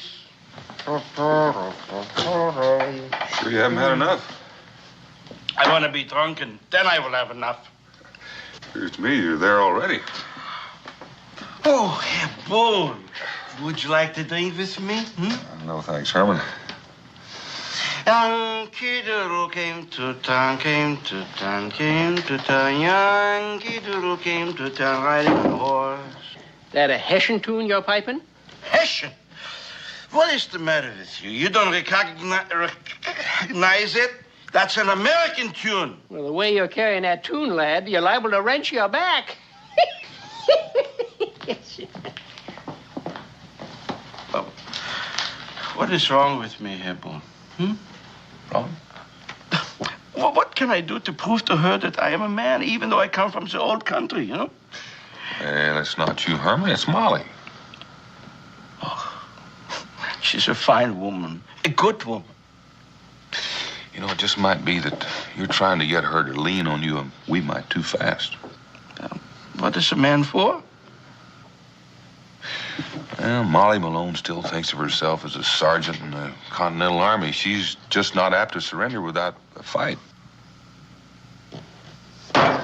Don't bet. If that's what I have to do to prove to her that I am a man, I fight her.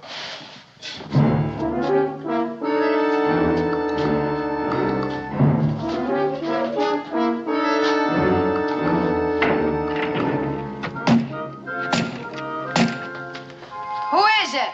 Herman, the Hessian. Opens the door, I break it down. You drunk or something? Open up the door. You know there ain't no lock on that door, you dang fool. I can still smell the rum on you. Why not? I brought it with me. You could be shot barging in on a woman like you done. Woman? You're a man the same like me. Maybe better.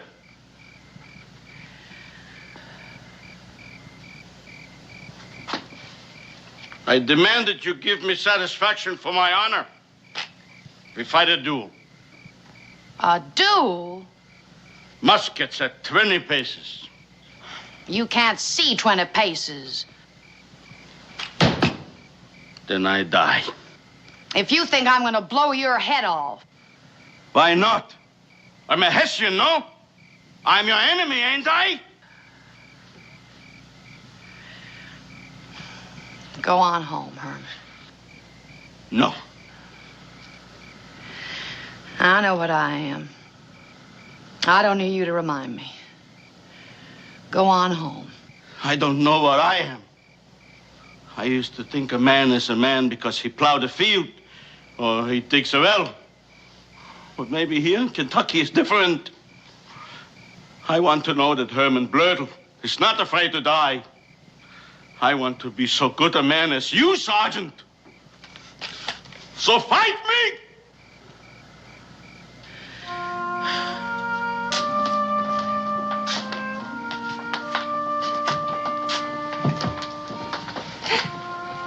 You're a better man than me, Herman.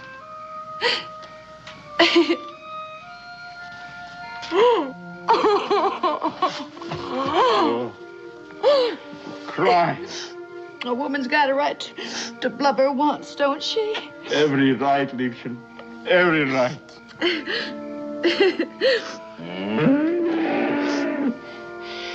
That ain't no painter this time. Seems like Kate's about ready to calve. Oh, come, I help you. No. No. This is woman's work.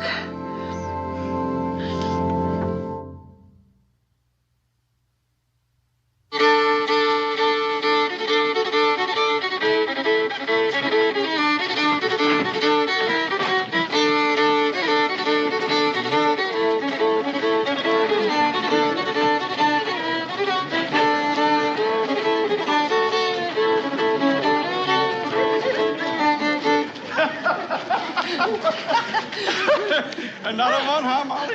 With all them guests to feed. Well... You sure made a nice spread of your property, Mrs. Blowdell. Brutal. I had a little help. Yeah, you sure did. Well, I'm going to go over here and have some of this cake. Boone, Mrs. Boone, have you tried any of Molly's cake? Huh? It's delicious. Kuchen. Ja, Kuchen. Und cheese? Und cheese.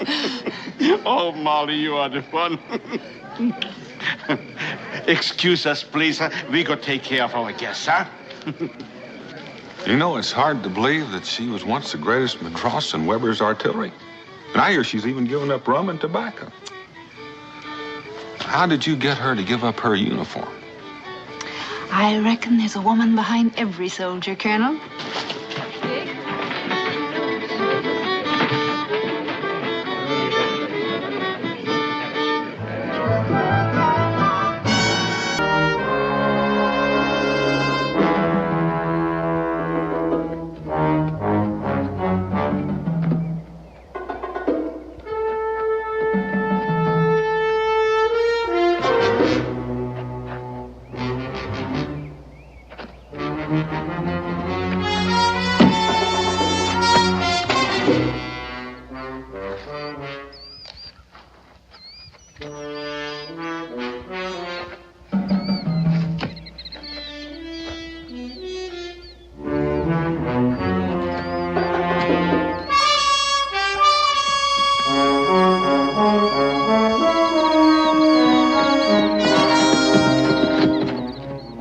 We're getting close, boys. Let's spread out. Remember, don't use your rifle unless you're forced to. They want him to stand trial.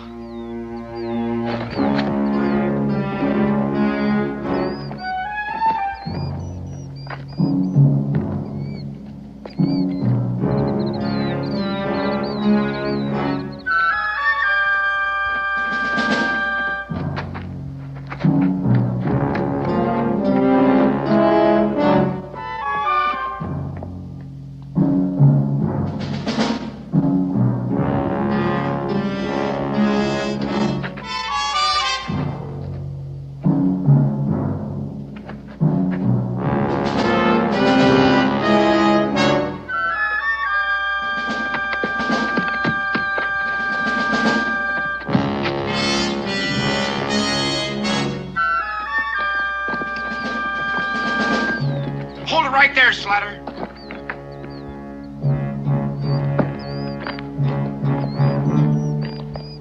Drop it. Turn around real slow.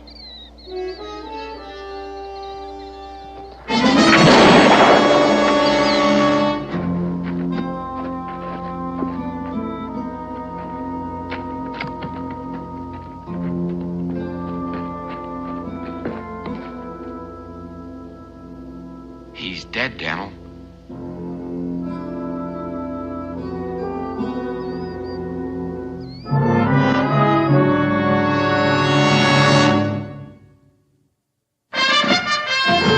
Daniel Boone was a man, yes, a big man, with an eye like an eagle and as tall as a mountain was he.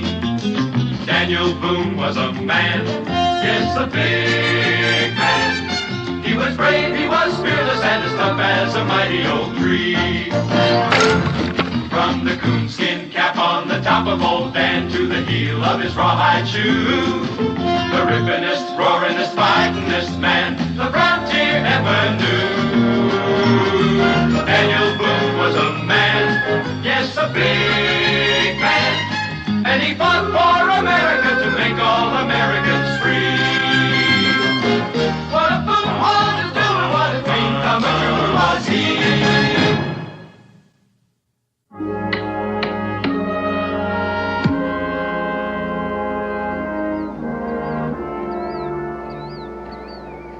reckon that's the best we can do for him. Yeah, I guess so. You're not blaming yourself, are you, Ben? No, I came up on him so fast. It was a fool thing to pull his pistol on me.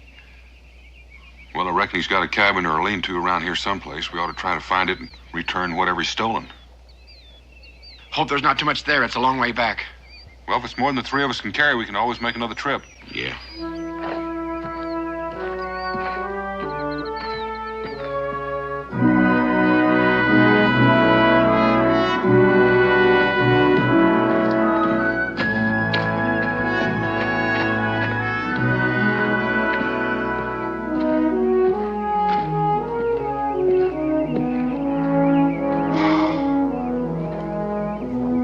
Figure that's his? Only one way to find out.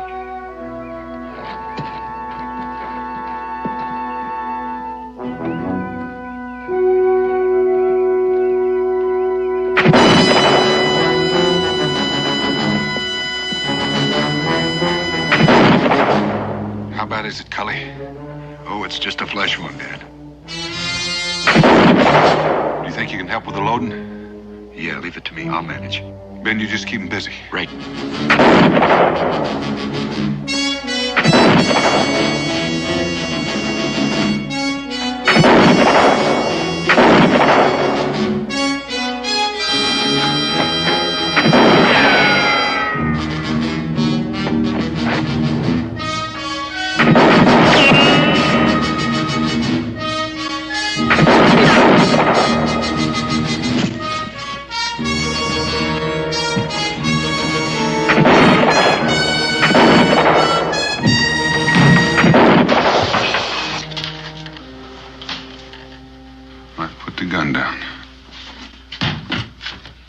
Outside.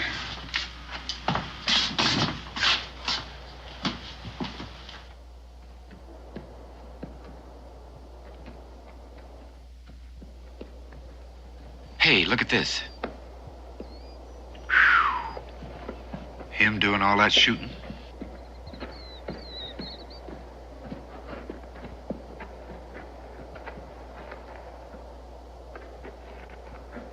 Who are you?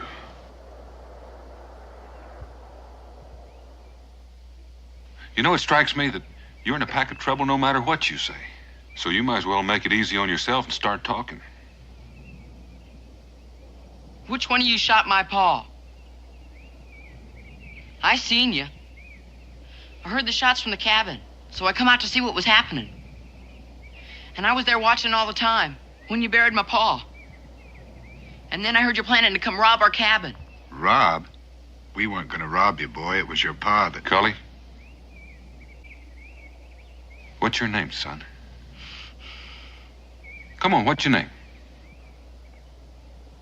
Luke. Luke.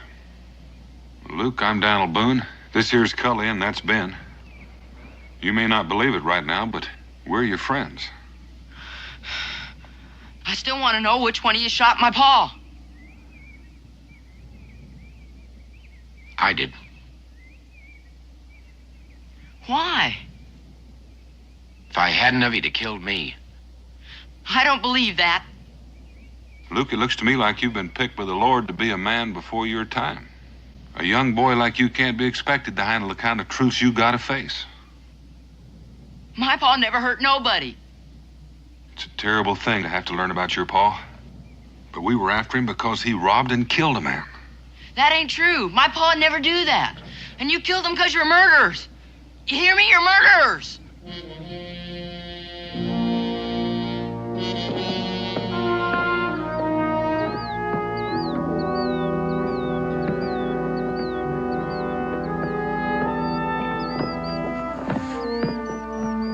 How's that arm, Cully? Oh, it's okay, Dan.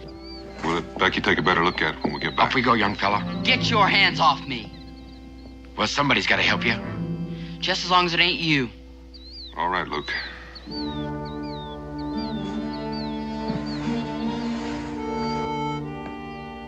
Go over here.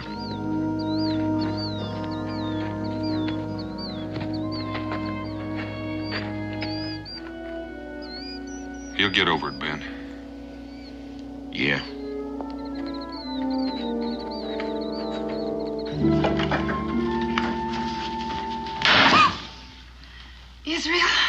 You're going to scare me right into old age if you don't stop slamming that door every time you come in and out. I'm sorry, Mom.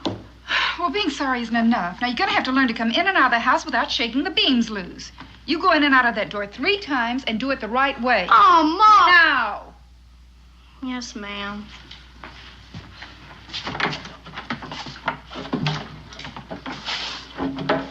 One. 2. 3. And one more time for good measure. Yes, ma'am. Hey, Ma! Pa's home! Pa! Did you catch him? Did you catch him? We'll talk about that later, son. Hi, Dan. Rebecca. Oh, it's good to have you home. Dan, Kelly. Hi, Rebecca. And who's this? His name's Luke. Hello, Luke. Better look after Cully's arm. Why, what happened? Oh, it seems I've been shot, I guess. Are you badly wounded? No, it's just a scratch. Well, we better have a look at it. Come on inside. Ben, get that. Ben, why don't you take yours on over and I'll bring mine later. Don't need to do that. Put it on there. Well, you can't carry all of this. Try, my friend Boone. Put it on. All right.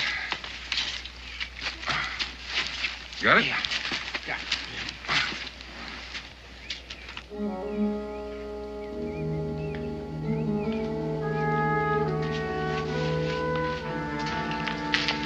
Come on, boys. We better go inside.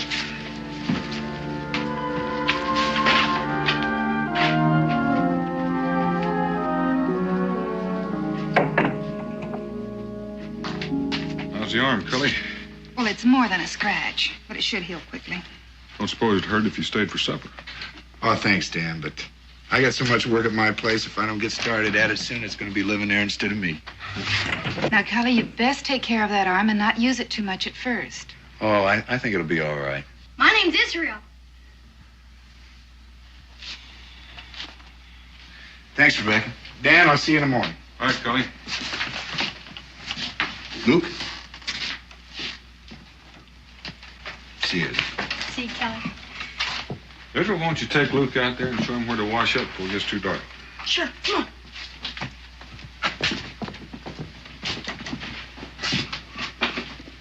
Dan, what's wrong with that boy?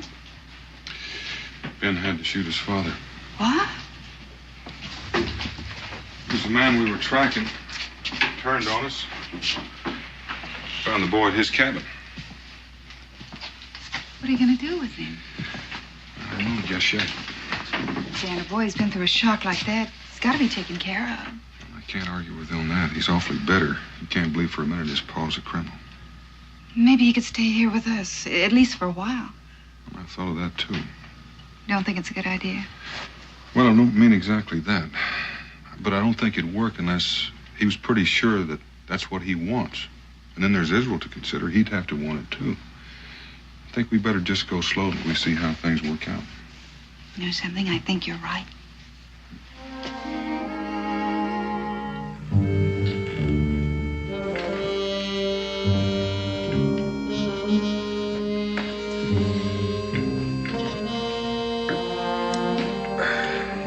Luke, you're not eating much.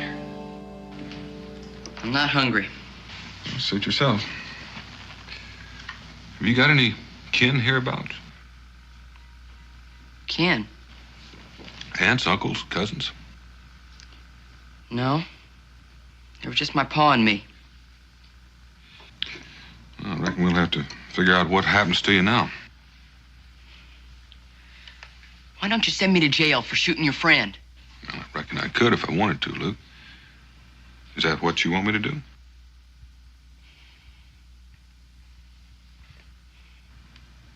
Fact is, with no one legally responsible for you, there's only one thing I can do. What's that? Turn you over to the authorities in Salem. They'll try to find a family for you to stay with, but until they do, you'll probably have to spend some time in an orphanage. No! I ain't going to no orphanage. Please, Mr. Boone, don't send me there. Well, I don't want to, Luke, but I don't know what else I can do. Well, couldn't I stay here? Here? Please, Mr. Boone, I won't be any trouble. Please. Well, I'm not going to make any promises, Luke, but I will think about it. Why don't you try to make away with some of that grub?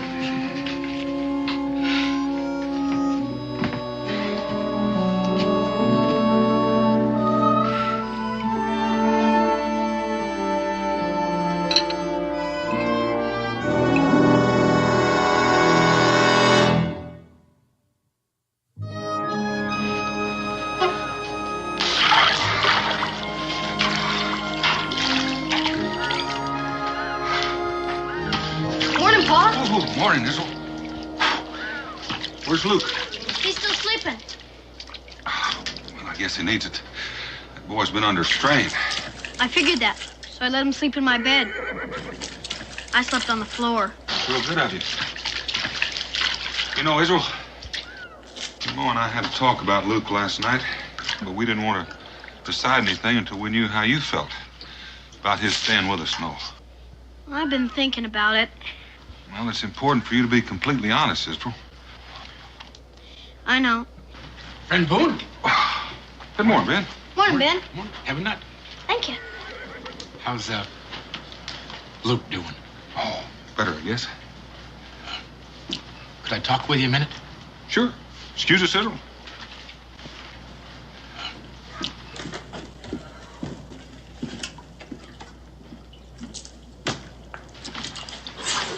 How many?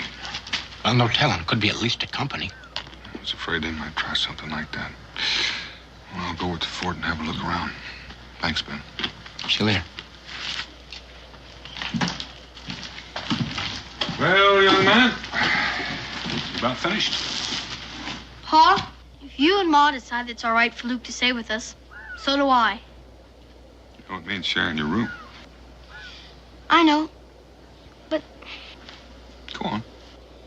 well, it's been on my mind sometimes that, you know, we've had a lot of trouble with the Indians and the Redcoats. If something happened to you and Ma, I'm trying to say is, if I was ever an orphan, I should want somebody to take care of me. Well, I'm sure glad to hear you say that, Izzle. Because we're all going to have to be extra understanding. How do you mean? Well, you know, Luke loved his pa. And he wants more than anything, especially now that he's gone, to be proud of him. So much so, it's more important than the truth. But someday he's going to have to face it. And until then, we're all going to have to be extra understanding. You want to go in and tell him? Sure. You get in there. Get in there.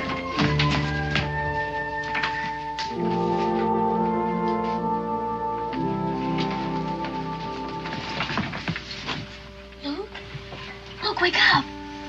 What's the matter? Pa said you could stay with us. I knew he would.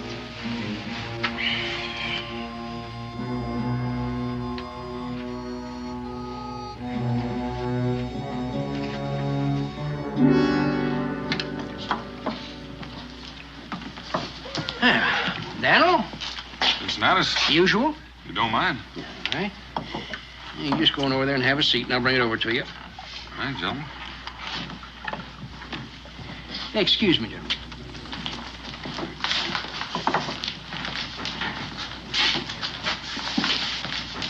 Redcoats all over the place. You know what they're doing here, don't you?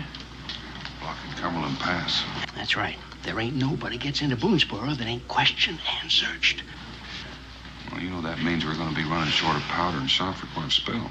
Daniel, if them Injuns attack, we can't defend Boonesboro for more than one day with the supplies we got. I know. I don't know what we're gonna do. That's the only way we can get into Boonesboro is through that pass. So far, it is. What do you mean? I figure we just better find ourselves a new way. Yeah. Got any ideas? Yeah, I have one. Better just check it out.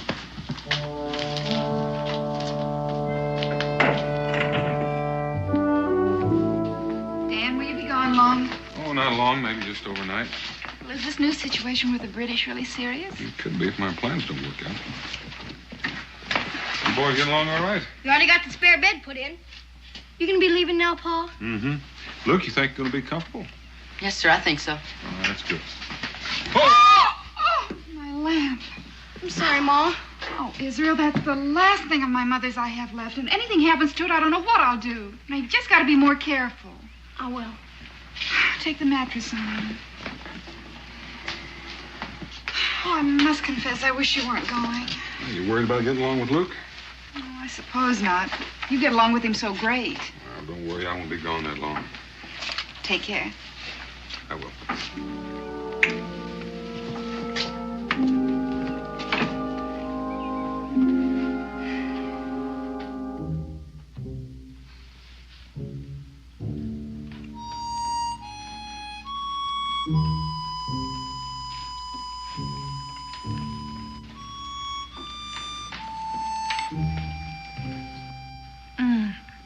Luke, around here we use a knife and a fork. Yes, ma'am. Luke, didn't you understand me?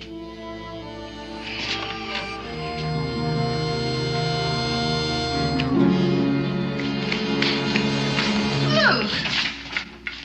Where are you going? I'm going to bed.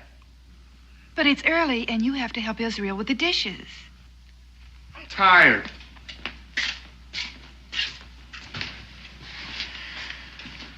I don't understand. I want to go talk to him. Well, all right, son, but don't say anything that'll make it into an argument. I won't.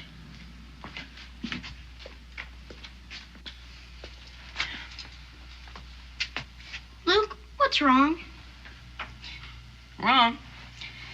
Nothing's wrong. Sure don't act like something's wrong. Was I? Sure. Didn't even make up your bed. It's not my bed. This is my bed. No, it's not. You gave it to me. For a night. You didn't say it's just for one night. Well, I didn't think I had to. Where I come from, people don't give things they're going to have to take back. Well, guess it's all right.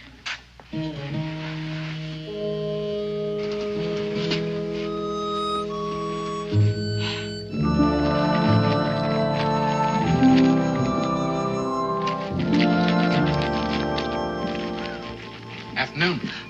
Oh, Ben. Daniel's not back yet. Oh, I know that, but he asked me to look in on you while he's gone. Oh, that's mighty nice of you.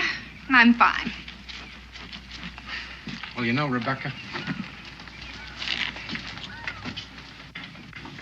you don't look fine. Oh, well, I guess I just didn't get enough sleep last night. How'd you like a cup of coffee to go with that biscuit? No, thank you. I just had some. I gotta be heading back. Where are the boys? Oh, Israel took Luke out to meet some of his friends. How are things working out? I guess things like this just take time, Ben. Yeah, I guess they do it there. See you tomorrow. All right. Thank you.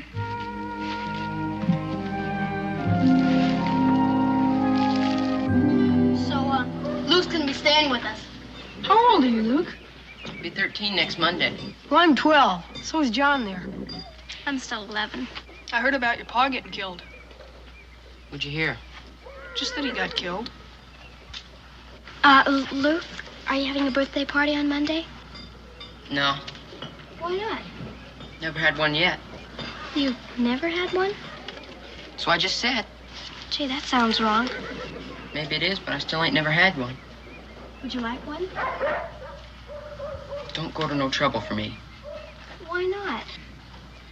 Because I know what you think of me on account of what they say my pa was. That has nothing to do with you. What doesn't? Well, whatever your pa was. Sure. Just because he turned out bad doesn't mean you have to. Don't you ever say that! I didn't mean it! Don't! What's wrong with you?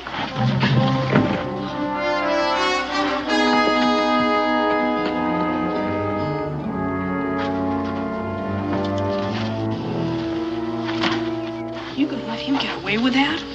Yeah, guess I am.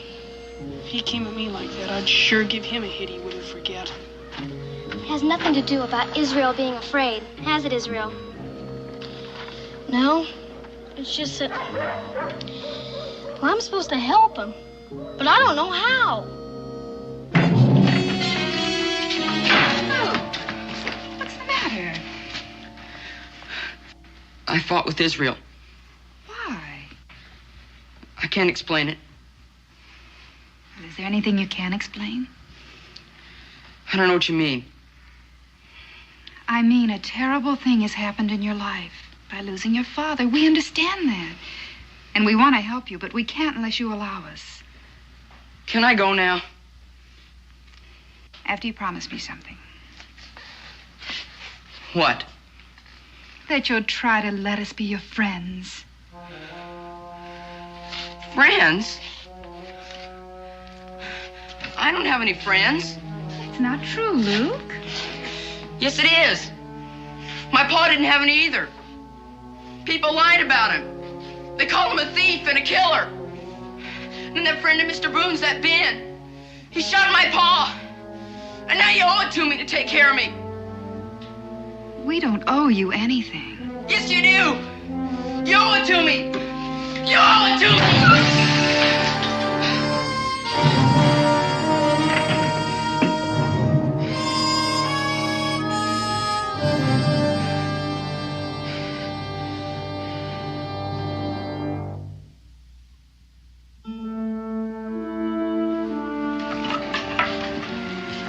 Ready to go? Goodbye, Luke. Bye, Luke.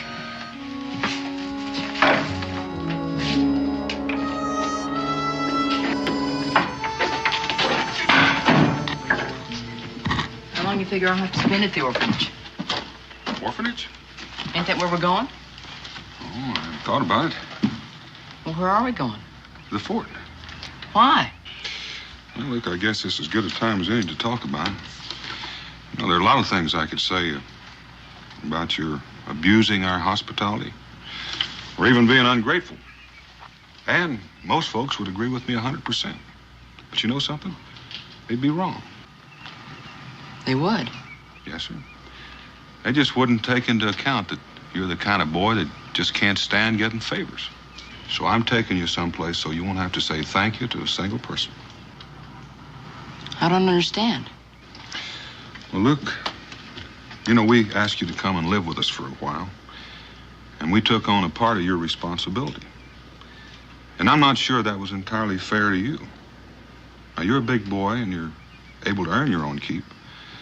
And I think maybe you'll be able to learn a lot of things a lot quicker. Things you're going to have to learn. Come on. All right. There you are, Luke. You can just put all this stuff in the storeroom. Since I sure do appreciate this. Oh, it ain't cost me much. You got a place in the back you can stay there. And besides, I can use the help. Well, it's good of you to say that. You know, he wasn't happy with us. Of course, that made Rebecca and Israel unhappy. I can tell you one thing. It sure wasn't easy telling him he had to leave. Dan, I think you've done the right thing. Now, come on, I'll buy you a drink. My best Blue Thunder. Hi, Mr. Boone, Cincinnati. Hello, Mary. How are you?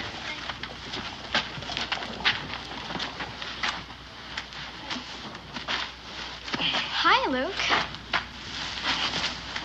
What you doing? What does it look like I'm doing? Working, I guess. That's right. Do you mind if I ask why? No. I have to earn my own way. You see, I'm different from you and everybody else with parents. I don't understand. I thought Israel's folks were taking care of you. Well, they're not. Why? Because they kicked me out, that's why. What are you asking so many questions for? I guess it's because I like talking to you. You do? Well, that don't make any sense.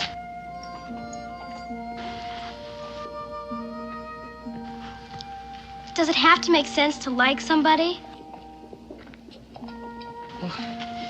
You got no reason to like me is what I'm saying. Well, that's sure the truth. You're about the meanest boy I ever met. Yeah, well, maybe so. But I got my reasons. On account of your pa dying?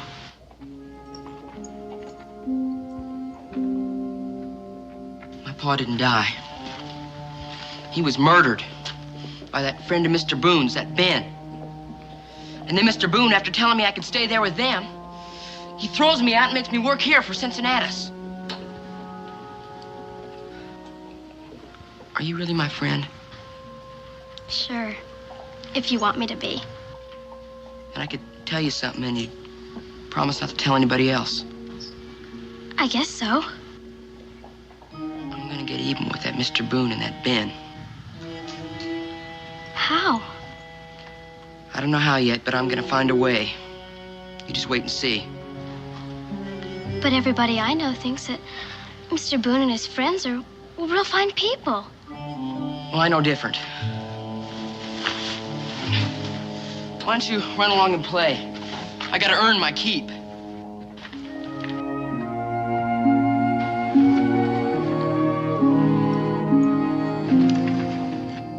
Wouldn't have to tell him anything. Just invite him. Well, how do you know he'll come? It'd sure be an awful lot of trouble to go through for nothing. I just think he will. But we'll have to know for sure. Well, then, I'll tell him it's my birthday party. What good would that do? Luke says he's my friend. I'm sure he wouldn't turn me down if I asked him. I sure don't like the idea of giving a party for somebody who hates us. But he doesn't. He's just got a lot of strange ideas about people, that's all. Well, what kind of ideas? I can't tell you. Why not? Because I promised I wouldn't. Israel, what do you think? I don't know. He likes you. Guess he could learn to like us.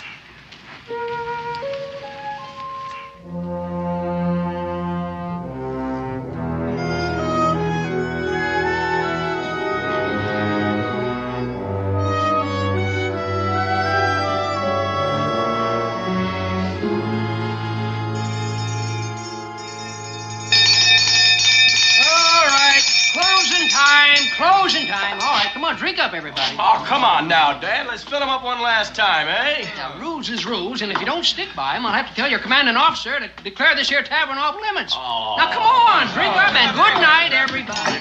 Drink them up there. There you go. I'll just open the door for you. Good night. Always a pleasure doing business with you, gentlemen. Good night. See you. Good night.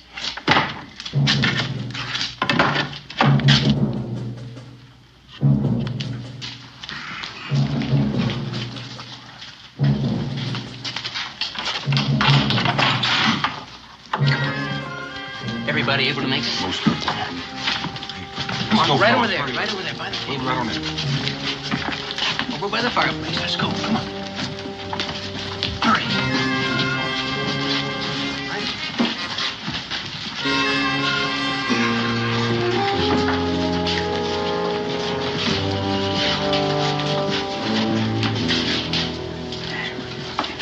Most of you men know the British have blocked the Cumberland Pass.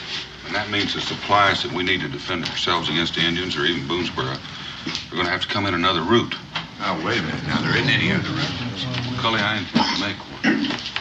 Now, I figured that we can put a bridge across Devil's Gap, but it's going to take me a couple of days to string a line and set the ice. String a line? Wait a minute, Dan. That's the roughest part of the job. Well, that's right. Now, that don't seem fair for Daniel to have to do all the dirty work. You want the job, Cincinnatus? Well, I appreciate your concern, but it's my idea. I tell you what, Daniel. You work the first day, then we'll draw to see who works the second. Fair enough? Cully, I don't figure you're armed as well. Oh, it's all right, Dan. There's no need to take a chance. Everybody take one. Come on. Hurry up. There we go. Everybody got one now? All right. Well, unless I'm mistaken, Ben, you and I are going to do some rope tricks. Me and my big mouth.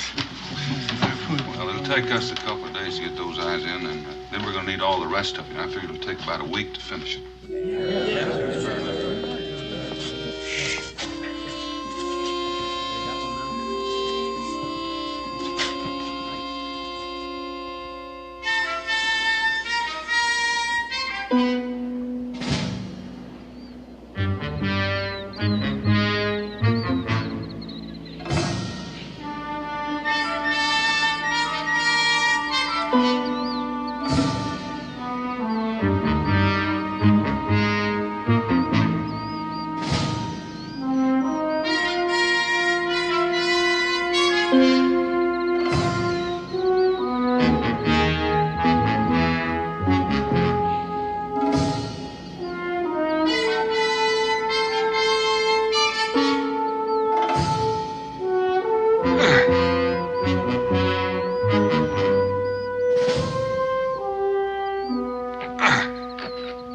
day's work.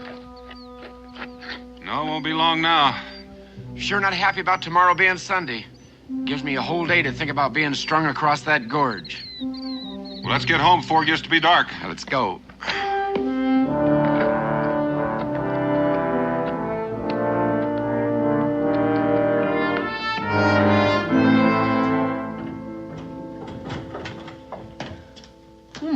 Morning, Luke. Morning.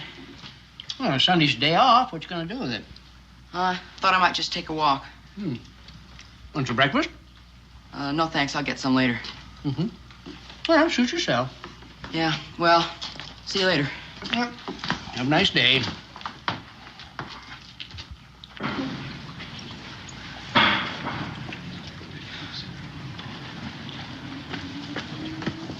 Hi, Luke. Oh, hello, Mary. Just coming over to see you. Where are you going? Well, I just thought I'd take a walk. Can I go with you? No. I mean, I got a lot of things I want to think about. That's all right. Well, I'll see you later. Luke, I don't want to hold you up, but I want to ask you something. What? It's my party tomorrow, and I'd like you to come. Your birthday's tomorrow? Yes. You mean we have the same birthday? I guess so. Well, who all's coming? You know. Israel and Sam and Ethan. And a few others you haven't met. Well, I'd feel kind of funny. Well, Luke, if you're going to live here in Boonesboro... Well, I ain't living here because I want to. Oh, all right. But, Luke, it'd mean a lot to me if you'd come. You will? Well, why? It just would. Why do I have to explain everything? Well, all right, I'll be there. Listen, I want to get going, so I'll see you tomorrow.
Oh, Mary, how are you? Fine.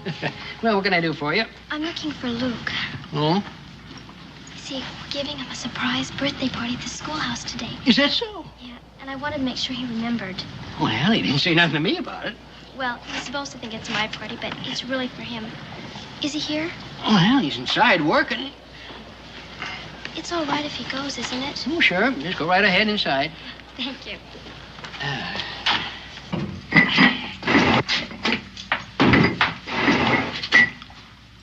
What are you doing here? I came to remind you about the party. Huh? You forgot about it? Oh. Yeah.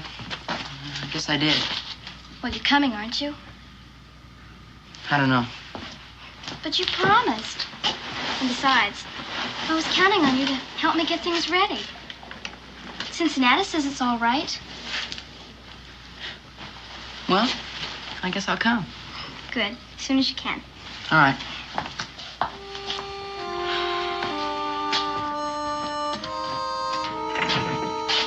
Yeah, what happened? 30 feet down the ledge, showing how to save us. Just can't figure out how it happened. Brand new rope and it was cut.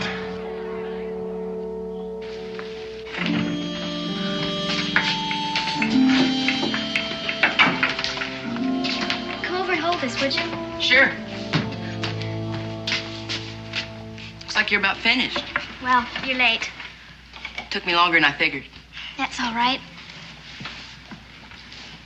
The real reason I wanted you here early is I have to talk to you. What about? Yesterday. Well, what about yesterday? Well, you were kind of different. I don't know what you mean. Like you had something to do that you didn't want anybody else knowing about. Well, I just wanted to go for a walk. What's wrong with that? Nothing. Except, I don't know what made me do it, but I followed you. You what? I saw you go to where they were building that bridge. Why'd you do that? What business was it of yours? I don't know. I couldn't see what you were You doing. had no right. Did you hear what happened to Ben? What? The rope broke and he fell. He was almost killed. But he fell onto a ledge. What's that got to do with me? Mr. Boone thinks the rope was cut.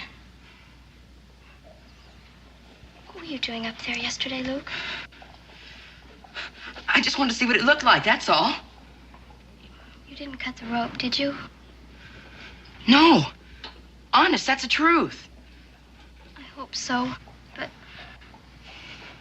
I keep thinking about what you said about getting back at Ben and Mr. Boone. Well, I didn't mean it. I was just mad at him. Now listen. Listen, you're not gonna tell anybody about my going up there, are you?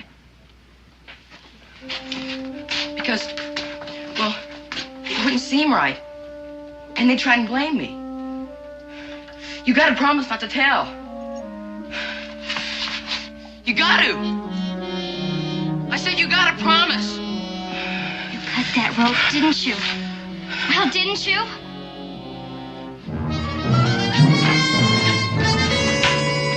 Hi, Luke. What's wrong with him? Something must have happened. I knew he'd wind up doing this for nothing. Let's go see if Mary knows what happened.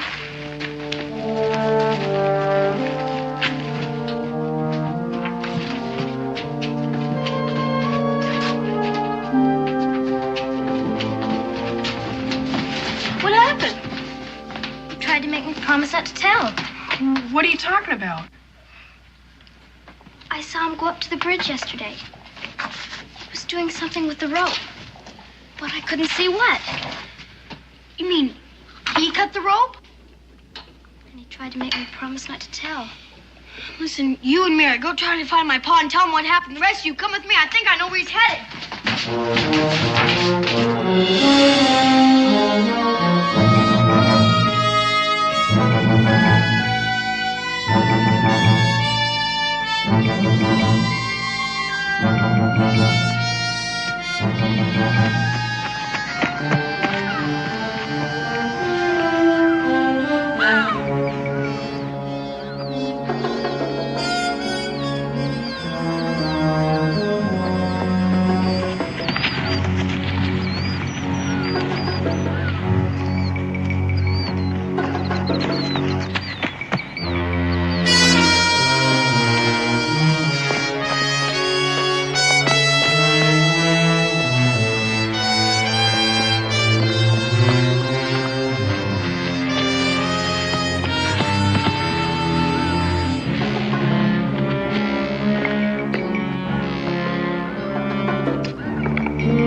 You all right, boy?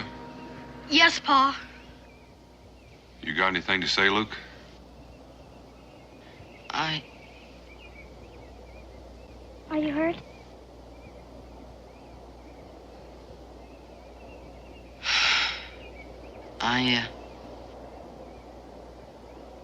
I guess I kind of ruined your birthday party.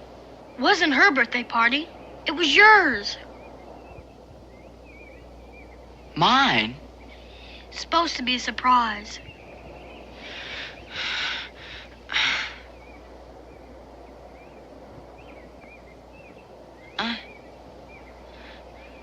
I've been so wrong.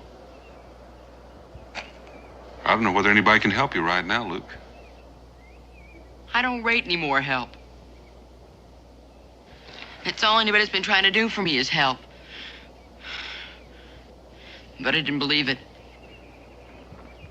Just like I didn't believe what my pa was.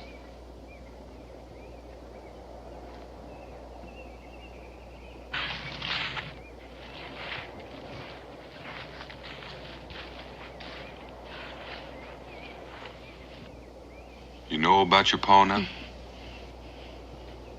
I did for a long time. But I couldn't admit it to myself because I was so ashamed. I'm sorry.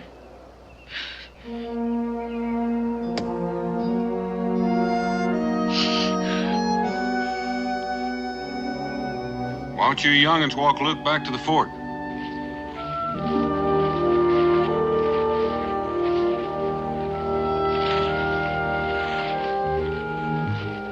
Pa? What's gonna happen to Luke? Oh, I don't know, Israel. But he's gonna be all right. He faced up to an awful lot of truth today. You know what? What? I never did like Luke. Not once. Till just a minute ago.